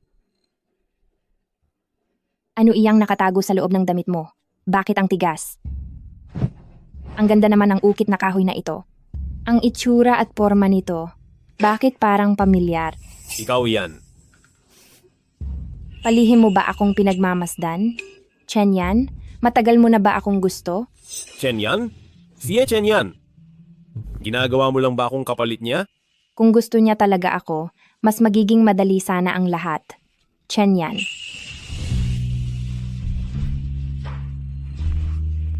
Suniyaw, kapag nakuha mo na ako, hindi ka na makakaatras sa buong buhay mo.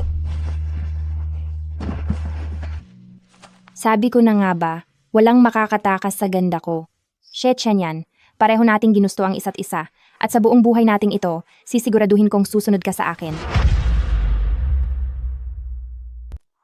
Si Chen yan. Iligtas niyo ako. Lumabas kayo.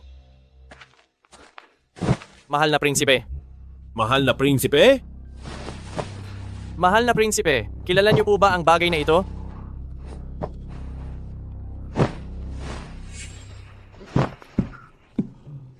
Sa likod ng mga jade pendant ninyo ay may mga ukit na katulad ng sa akin. Kapag nagkaroon ng problema balang araw, gamitin nyo itong basehan. Masusunod po. Bakit ngayon lang kayo dumating? Nang magtungo po ang prinsipe para imbestigahan ang mga tulisan sa dagat, biglang nasunog ang barko. Nang makarating po kami doon, hindi na namin kayo matagpuan. Nang malaman ito ng mahal na hari, hindi muna niya ito ipinaalam at palihim na nagpadala ng mga taong hahanap sa inyo. Pero mahigit 1 buwan na ang nakalipas, hindi pa rin po namin kayo mahanap. Hanggang nitong nakaraang mga araw, nakita ko po kayo sa kabisera. Sa paghahanap po namin, doon ko lamang nalaman na nandito po pala ang mahal na prinsipe. Nang masunog ang tindahan ng mga alahas noon, parang may naaalala ako na nangyari na sa akin ang ganoong karanasan. At dahil na rin sa sinabi ni Auntie na iniligtas niya ako sa ilog, malamang na lumubog sa tubig ang barko matapos masunog at dahil wala akong malay, napadpad ako rito. Nawala ang ilang bahagi ng alaala ko. Ako, sinong prinsipe ako? Kayo po ang panganay na anak ng mahal na hari, ang unang prinsipe, na si Xie Chenyan. Ako si Xie Chenyan. Kaya pala ako ang tinatawag niya noon. Ako at sinakagawaran ng Duksu, ikalawang binibini, at Suniyaw, may pinagsamahan ba kami? Ikalawang miss ng pamilya Su. Hindi masyadong kilala ni mahal na prinsipe ang babaeng iyon. Oh, noong 12 taong gulang po ang prinsipe. Parang nakita niyo na po siya sa mansyon ng dakilang prinsesa. Noong panahong aksidenteng nahulog sa tubig si ikalawang binibini.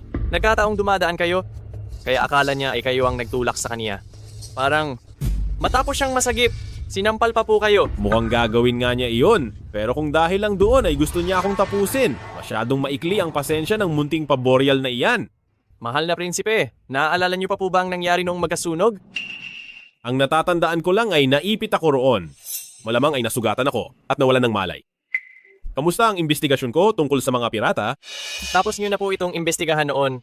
Ang kailangan na lang ay huliin ang utak sa likod nito. Ang operasyon noong araw na iyon ay kayo lang po at kaming mga tauhan ang nakakaalam. Hindi dapat ito nangyari. Mabilis ang pagkalat ng apoy noon at hindi kayo agad nakapunta para sumaklolo. Bukod sa gusto nila akong ligpitin, gusto rin nilang burahin ang mga ebidensya. Sa tingin ko, mayroon siguro akong nadiskubre sa barko. Sa ngayon, ilihim mo muna na nahanap mo ako.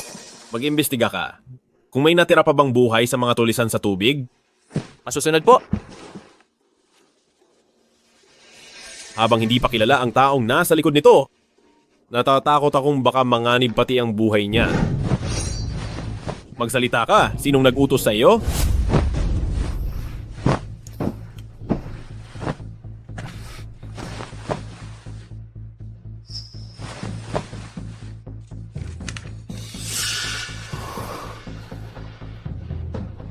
Siya pala ang may gawa nito.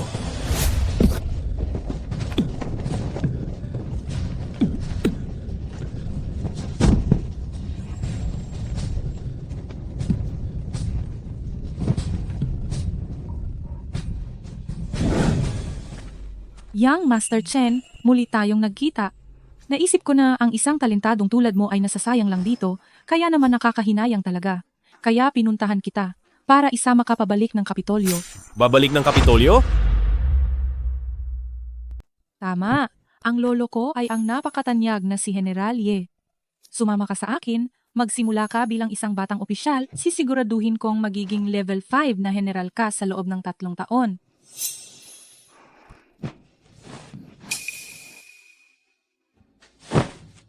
Kung gayon, maraming salamat po, Miss Ye. Aasahan kita. Siya? Pumayag siya. Napakawalang utang na loob niya. Gusto pa talaga niyang sumama kay Yelin lang? Binibini, sino po ba ang tinutukoy ninyong walang utang na loob? Sino pa ba kundi ang tanyag na si Chen Yan? Hindi maaari, hindi ko hahayaang mangyari ang bagay na iyan. Kung hahayaan ko lang na muli siyang tumulong kay Yaelin lang na magiging sanhi ng pagkawalang buhay ng kuya ko, wala ring silbi ang buhay ko ngayon. Siya Chen yan, dahil tinalikuran mo ako. Huwag mo akong sisisihin sa gagawin ko sa'yo.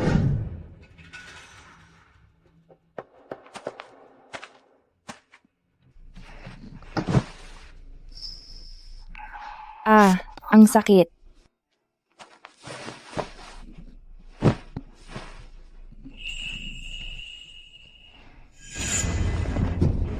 Hindi ka ba tinablan ng gamot? Balak mo ba akong tapusin?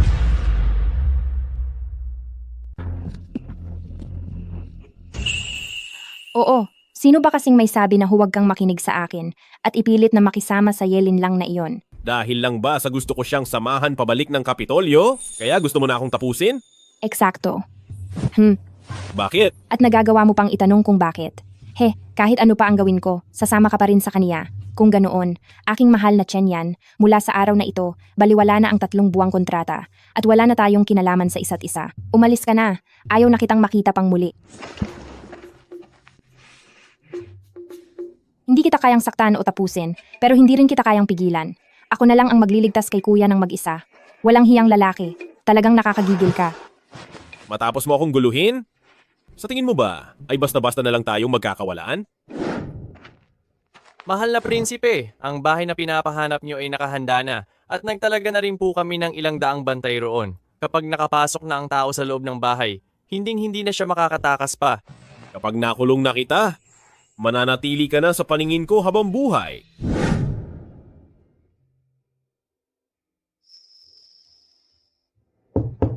Bini-bini, tungkol sa pagbalik sa Kapitolyo matapos ang mahabang pag-iisip, nais ko po sanang magbago ng plano. Bini-bini. Chen yan, bumalik na po si Binibini sa Kapitolyo bago pa man mag-umaga.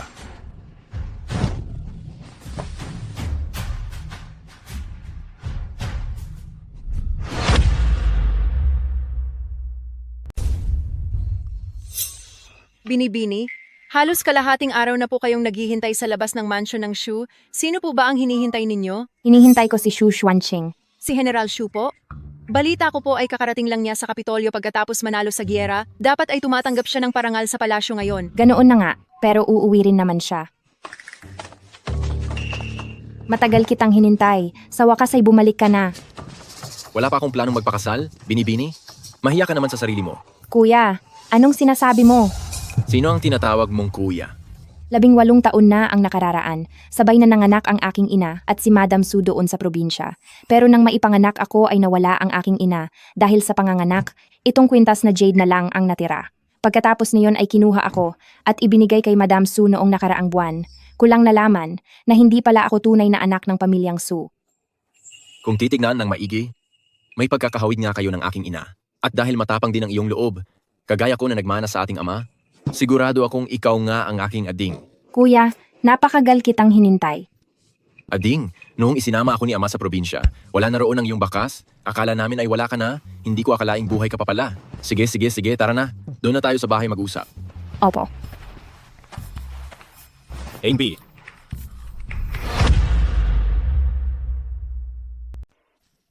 Kakaamin lang nila sa isa't isa? Hindi ba parang masyadong madali yon? Sa wakas ay may pamilya na ang aking Binibini. Hindi na siya tatawaging batang kalsada na walang nagmamahal. Binibining General's Mansion. Mula ngayon, wala nang manglalait pa sa aking Binibini. Sigurado ka ba talaga na ang iyong Binibini ay mula sa pamilyang Shu? Sino pa ba dapat? Tingnan mo ang aking Binibini, kamukhang-kamukha niya si General Shu, kitang-kita na magkapatid talaga sila. Parehong mali ang takbo ng utak nila. Walang duda na magkapatid nga sila. Opo.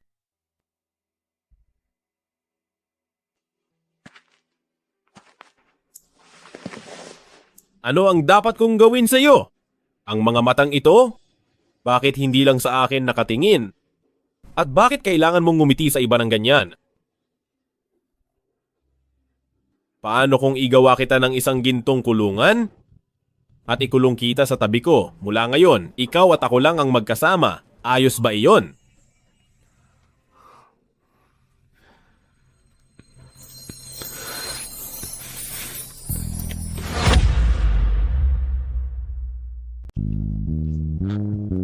Hindi ka nagsasalita, ibig sabihin ay pumapayag ka na.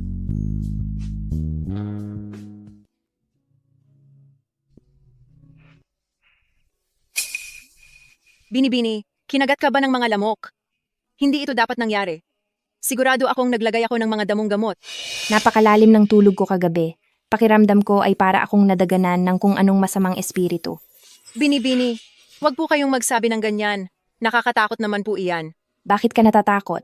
Ako naman ang nadaganan. Imbitasyon sa piging sa palasyo? Hayaan na nga, hindi ko maaaring tanggihan ang piging sa palasyo. Ang lamok na ito, alam talaga kung saan dapat mangagat. Maraming salamat po, mahal na hari. Ha. Palagay ko ay nasa tamang edad na si General Shu. Meron ka na bang nagugustuhang babae? Maaari akong magdesisyon para sa iyo. Wala pa po akong balak na magpakasal. Ang gusto ko lang bago bumalik sa hangganan ay makasama ng maayos ang aking pamilya. Sige, General Shu, maupo ka na. Salamat po, mahal na hari.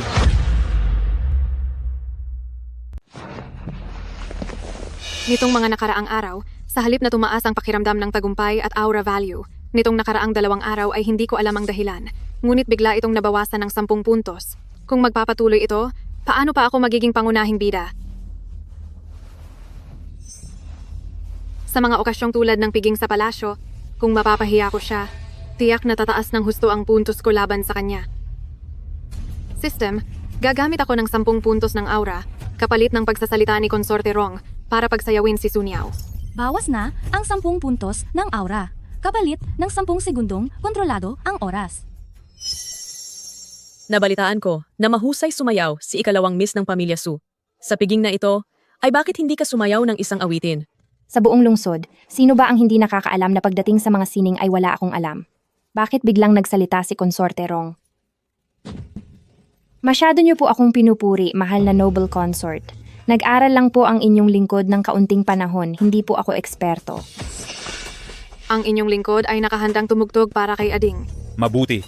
Ikaw na naman ba ang may gawa nito? Ading, Sina.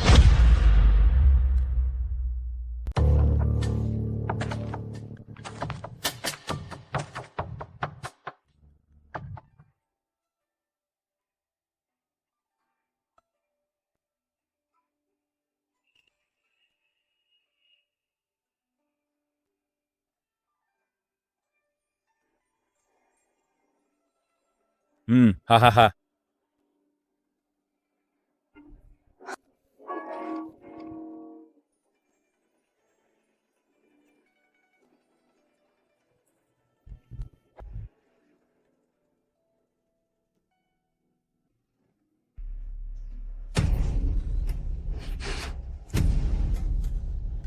Ang pagsayaw ni ikalawang miss ng pamilya Su ay sadyang nakakabighani. Tama. At ang pagtugtog ni panganay na miss ng pamilya Su sa Alpha ay mahusay din. Consort Noble Rong ay sadyang binigyan ng todo na respeto ang kaniyang magiging manugang. Iyon ba ang matatawag mong mahusay? Ilang beses siyang nagkamali sa pagtugtog. Hindi naman pala marunong magpiano, pero nagboluntaryo pa siya. Hindi ba siya nahihiya? Bawas na 5 puntos ang excitement. Bawas na 5 puntos ang halo. Sa probinsya lang laging nakatira si Ading. Saan naman kaya siya natutong sumayaw? Umanap siya ng guro para turuan siya. Isa lang siyang taga-probinsyang walang pinag-aralan at hindi siya nababagay rito. Sa kalagayan niya ngayon, hindi siya makakapag-asawa sa mayayamang pamilya. Sino naman ang kukuha sa kanya? Tama. Dagdag na 5 puntos ang excitement. Dagdag na 5 puntos ang halo. Mahal na hari, kahit hindi tunay na anak ni Nia Unyao at Duke at ng kanyang asawa, pero mahigit 10 taon pa rin siyang nasa ilalim ng kanilang pangangalaga. Gusto ko siyang gawing isang side consort. Gagawin siyang side consort? Bagay ba iyon sa kanya? Isang estrangherong hindi kilala ang pinagmulan, suwerte na siya kahit maging kabit lang. Hindi siya basta kung sino lang na estranghero. Mahal na hari, nagmula siya sa pamilya ng general na ito, ang lehitimong binibini at ang tunay kong ading. Ano? Bawas ang tuwa ng 10 puntos, bawas ang ningning ng 10 puntos. Hindi ko akalain. Mayroon palang ganitong nakaraan noon. Ngayong nahanap na ni General Shu ang kanyang kapatid, ay isang malaking kagalakan. Ha. Mahal na hari, sa nakikita ko po, ang magkapatid na ito ay talaga namang may pagkakahawig. Paano itong nangyari? Ang dukhang iyon, ay kapatid pala ni General Shu. Kung ganoon, ang katayuan niya, hindi ba't mas mataas pa kaysa sa akin? Bakit ito nangyayari? System, sagutin mo ako, System. Magaling. Lahat ay makakatanggap ng gantimpala. Salamat po, mahal na hari. Si, hahaha.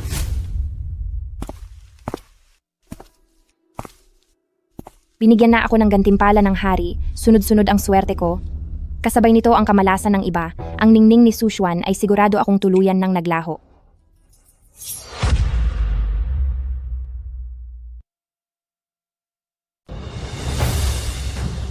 Siya. Hindi na ito masakit. Niya-unyaw. Ikaw, bumalik na ba ang alaala mo? Bilis, lahat ng mga gamit nating mahalaga, ligpitin nyo na lahat. Ano po? Bakit po binibini? Kahit pupunta po tayo sa poder ni General Shu, hindi naman po natin kailangang magmadali ng ganito. Nagmamadali ako. Kailangan nating tumakas ngayong gabi. Hindi dapat madamay ang kuya ko rito. Kaya naman, kailangang makalayo tayo hanggat maaari. Sige po. Ikaw, bumalik na ba ang alaala mo? Tila ba ang ating binibini ay hindi natutuwa rito? Paanong mangyayari yon? Hindi ko naman alam na nawalan ka pala ng alaala. Siya nga pala, anong ginagawa mo rito? Ang mahal na hari.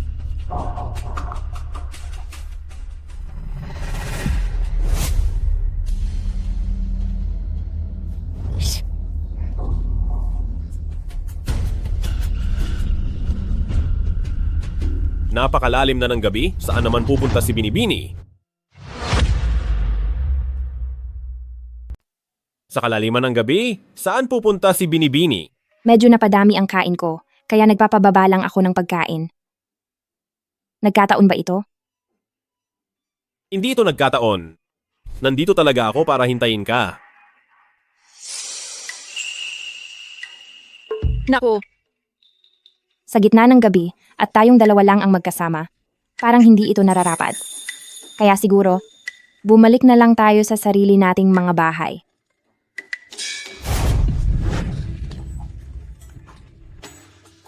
Saan mo naman balak pumunta ngayon pagkatapos mo akong iwan? Anong iwan ang sinasabi mo? Sabi ko na nga sa'yo, nagpapababa lang ako ng kain. Noong nandoon pa tayo sa mansyon, hindi ganyan ang pakikitungo mo o baka naman. Pinaglalaruan mo lang ang damdamin ko? Paano mo nagawang isipin yan? Tapat ang pag-ibig ko sa inyo. Mahal na prinsipe. Ngunit sa ngayon, hindi sapat ang katayuan ko. Puno ka pa rin ng kasinungalingan hanggang ngayon. Iniisip mo ba na ganon kadaling lokohin ang isang tulad ko? At madaling paglaruan? Hindi totoo yan, maghuna-huna ka muna. Bakit hindi natin gawin ito? Kung ano ang ginawa mo sa akin, ay gagawin ko rin sa'yo. Kukulungin din kita sa piling ko? Ano sa tingin mo?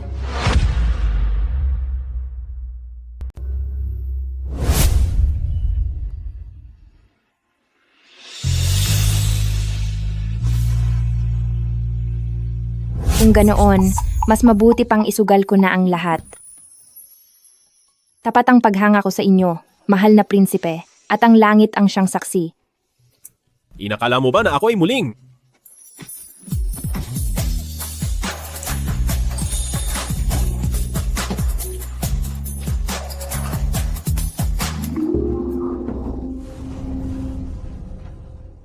Suniao? Sa mga sinabi mo kanina, naniniwala na ako. Ngunit kung dumating ang araw na magbago ang isip mo, sisiguraduhin ko na labis kang magsisisi. Upang magtagumpay sa ilalim ng paningin ng baliw na iyon, kailangang mag-ingat at siguraduhing plansado ang bawat detalye. Binibini, masama po ito. Alam niyo po ba ang kumakalat na balita na noong nasa unang prinsipe pa siya, ay minaltrato niyo raw siya? Ngayon po ay may dumating na mga tao mula sa palasyo at ipinapatawag po kayo sa harap ng mahal na hari. Ano? Nabalitaan ko, noong naging gala si unang prinsipe sa mga tao, ay naging lingkod siya ni Bebe Shu. Ang bagay na ito, totoo ba ito? Bilang sagot po sa inyo, mahal na hari, noong pumunta si ate sa mansyon, totoong mayroon siyang isang lingkod pero ang itsura ay may pagkakapareho sa unang prinsipe. Kaya lang, Kaya lang ano? Kaya lang ang kapatid ko, mula noong bata ay sadyang napakasutil at arogante. Commander Ye, nabalitaan kong nandoon ka rin sa mansyon. Nakita mo bang may kasamang lingkod si Beb? Shu, Mahal na hari, doon sa bayan at sa mansyon ay nakita ko si Beb Shu na may kasamang lalaking lingkod.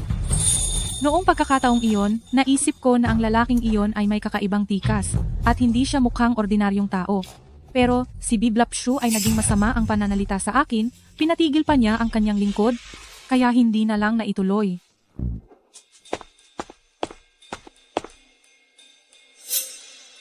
ang lingkod ni Beb, Shu, siya ba ang lalaking nasa larawan? Halos magkamukha po sila. Kung ganoon, ano ang naging trato niya sa kanyang lingkod? Nabalitaan po na si Binibini na galing sa Kapitolyo ay may masamang ugali. Madalas po niyang pinaparusahan at pinagsasabihan ang mga nasa ilalim niya. Hindi ko po nakita ng personal, pero nakita kong palaging inuutusan ang katulong na magtrabaho tuwing madaling araw, namumundok para manggaso at muntik nang mawala ang buhay. Sige, alam ko na. Maaari ka nang lumabas. Opo. Sa loob lamang ng isang gabi, kumalat agad ang balita at may nakahanda na ring taga-nayon para tumestigo. Siguradong hindi si Xie Chenyan ang may gawa nito, pero kung ganoon, sino ang may kakayahang gawin ito at gustong tapusin ang buhay ko? Ang susunod na pinuno ay hindi dapat masyadong nahuhumaling sa isang babae. Dahil diyan, bilang kaniyang ate, ay tutulungan ko siya. Beb, Shu, totoo ba ang lahat ng sinasabi nila? Mahal na hari, habang papunta ako sa asyenda, totoong bumili ako ng isang katulong na nagngangalang Chen Yan at ampon ni Auntie Chen dahil nakita kong magaling siya sa pakikipaglaban. Binayaran ko siya ng $3 bawat buwan para protektahan ako sa asyenda.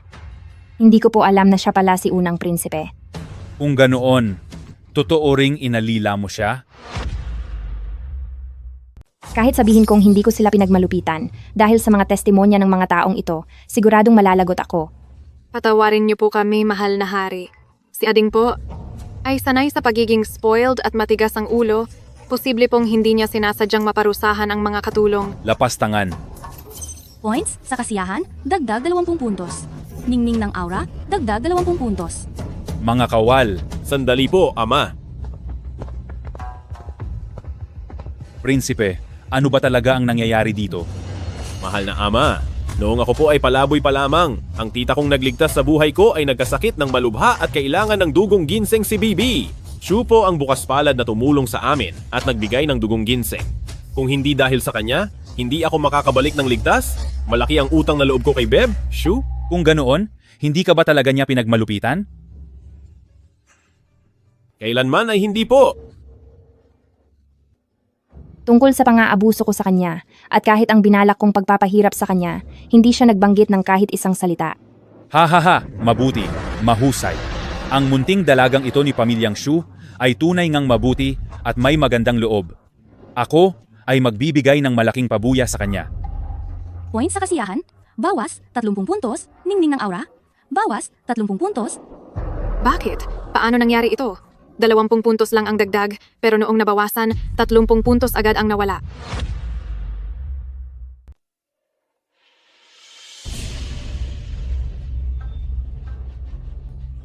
Panganay na ate?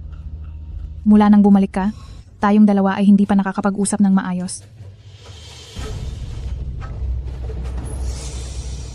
Sa ibang araw ay pupunta ako sa mansyon para magbigay galang sa inyo, panganay na ate. Kaya ngayon, naaalala mo na ba ang lahat? Hindi pa po lahat. Subalit hindi naman ito nakakaabala sa buhay ko. Mabuti naman kung ganoon.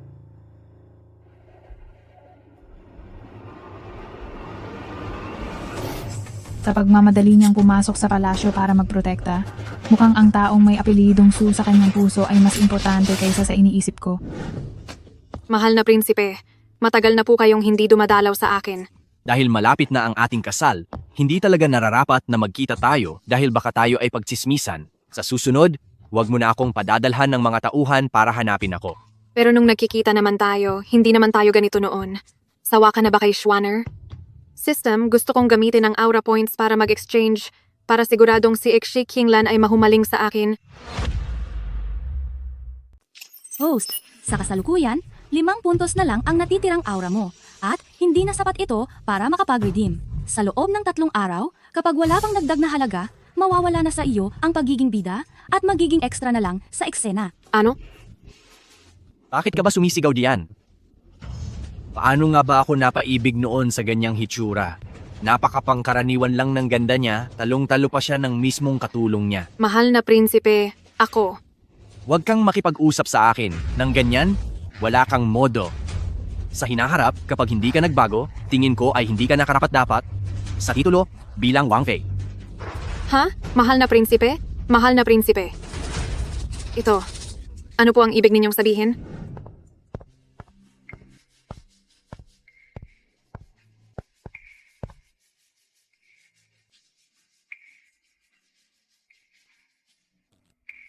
Ano ba ang dapat kong gawin sa iyo?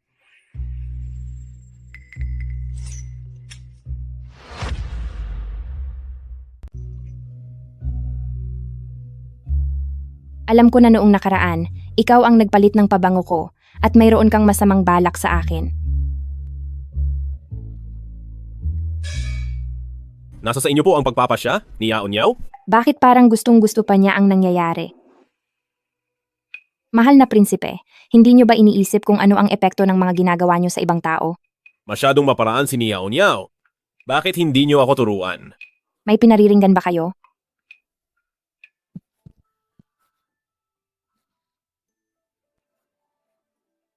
Bitawan mo ako.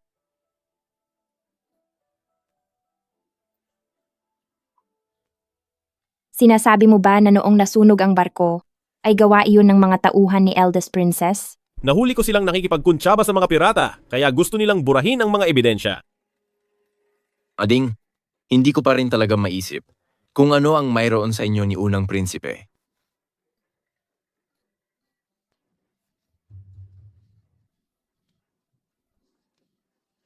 Mahal na prinsipe, bakit kayo nasa kama ni Ading? Hindi ba ito para pagbigyan ang kagustuhan ng aking nakababatang kapatid? Baka sa lalong madaling panahon ay tawagin ko na ang general bilang aking kuya. Ikaw. Oh? Ito ay, biglang sumakit ang ulo ko. Kailangan ko nang magpahinga. Patawad po, mahal na Unang Prinsipe.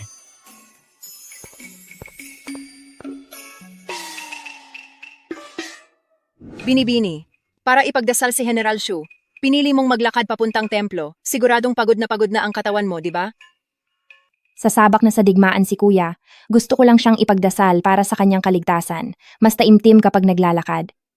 Pero ang problema, lahat ng sinasabi mo bakit parang puro pagmumura sa prinsipe? Sino ba namang hindi? Sinisiraan niya ako sa harap ni kuya. Dapat lang siyang murahin. Tama iyan. Binibini, mag-ingat ka.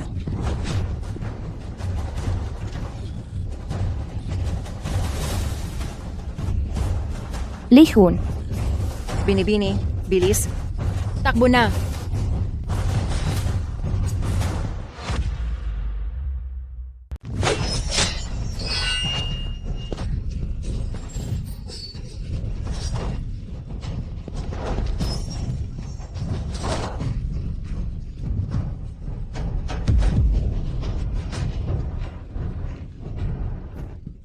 Si Chen yan. Maayos lang ako. Pasensya na kung natakot ka. Huwag kang magsalita, malapit na. May darating na tulong dito. Kung hindi ako magsasalita ngayon, baka wala na akong pagkakataon pa. Ni Yao Niao. Mula noong unang kita ko sa iyo, alam ko na agad na sa buhay na ito, ikaw lang ang mahalaga sa akin. Kaso lang, masyadong naging maikli ang panahon. Ayaw kong marinig iyan mula sa iyo. Gusto kong mabuhay ka. Ayaw mo na bang magbayad ako sa iyo? Ayoko na, hindi na kita parurusahan. Shay Chen yan, ayaw kong mawala ka. Ngayong narinig ko iyan mula sa iyo, panatag na ang loob ko bago man mamaalam.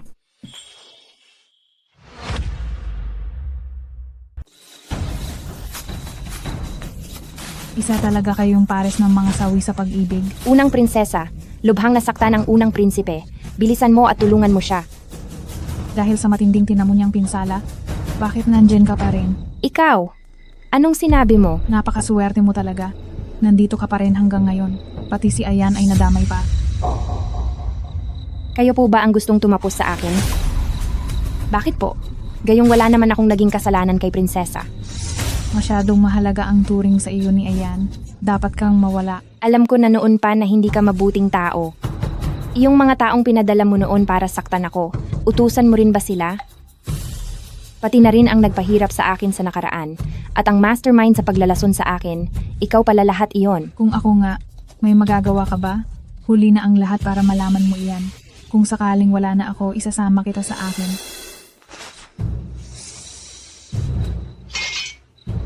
Ayan, utos ko sa iyong tapusin mo ang babaeng iyan gamit ang sarili mong mga kamay. Panganay na ate, bakit kailangan gawin mo ito? Ginagawa ko ang lahat para sa iyo. Para sa akin? Ang makipagsabuatan sa mga pirata, para rin ba sa akin iyon? Alam kong hindi mo iyon makakalimutan. Ngunit ayan, ang mga ginawa ni panganay na ate ay totoong para sa iyo. Alam mo ba na si panganay na ate sa loob ng maraming taon ay laging nag-iisip tungkol sa iyo? Magkadugo tayo. Oo, magkadugo nga tayo. Kaya naman, iniisip ninyong lahat na ako ay nahihibang at kahiyahiya. Ngunit kapag naupo na ako sa pinakamataas na posisyon, sino pa ang maglalakas loob na husgahan ako? Nabaliw ka na. Para makuha ang iyong gusto, gagawin mo ang lahat kahit na masama. Maraming mamamayan na ang nawala at patago mo pang pinapahamak ang mga opisyal. Ang sinumang hindi susunod sa akin ay nararapat lamang na mawala. Kapag naging reyna na ako, lahat ng sasabihin ko ay magiging batas. Ayan, pagdating ng oras na iyon, ikukulong ka ni panganay na ate. Sa paraang iyon, hindi ka na makakatakas. Hahaha. Walang hiya ka.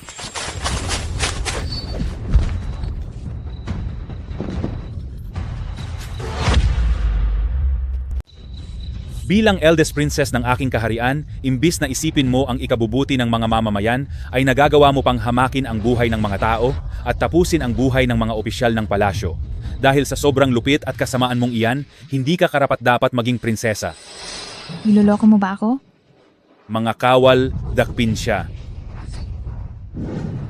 Mahal na panlimang prinsipe, ang pagmamahal ko sa iyo, saksi ang langit at lupa, hindi mo pwedeng gawin ito sa akin. Tapos na ang kasunduan nating magpakasal? Mula ngayon, ayaw na kitang makita pang muli? Mahal na panlimang prinsipe, mahal na panlimang prinsipe. Dagdag na 30 puntos para sa kakahantungan ng karakter. Ano? Binibini, ngayong hindi natuloy ang kasal nyo, masyadong malaki ang magiging epekto nito sa palasyo ng Duke. Utos po ni Duke na ipadala po kayo sa nayon para makapagpahinga at kumalma. Ayoko, hindi ako pupunta roon, ako ang bida rito. Hindi ako pupunta roon. Mahal na panlimang prinsipe, mahal na panlimang prinsipe.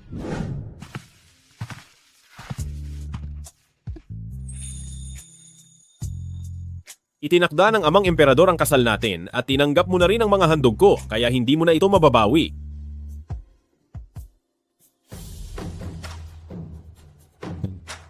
Ipinapangako ko, ikaw lang ang magiging asawa ko sa palasyong ito at hinding-hindi kita pipiliting gawin ang ayaw mo. Hawak ng General Shu ang lahat ng sekreto. Marami pa tayong panahon para sa lahat. Niao, ang pag-ibig mo, gaano ba ito kalalim? Mula ngayon, lahat ng sasabihin ko ay dapat mong sundin. Kahit ano pang gusto mong gawin, pwedeng mong gawin.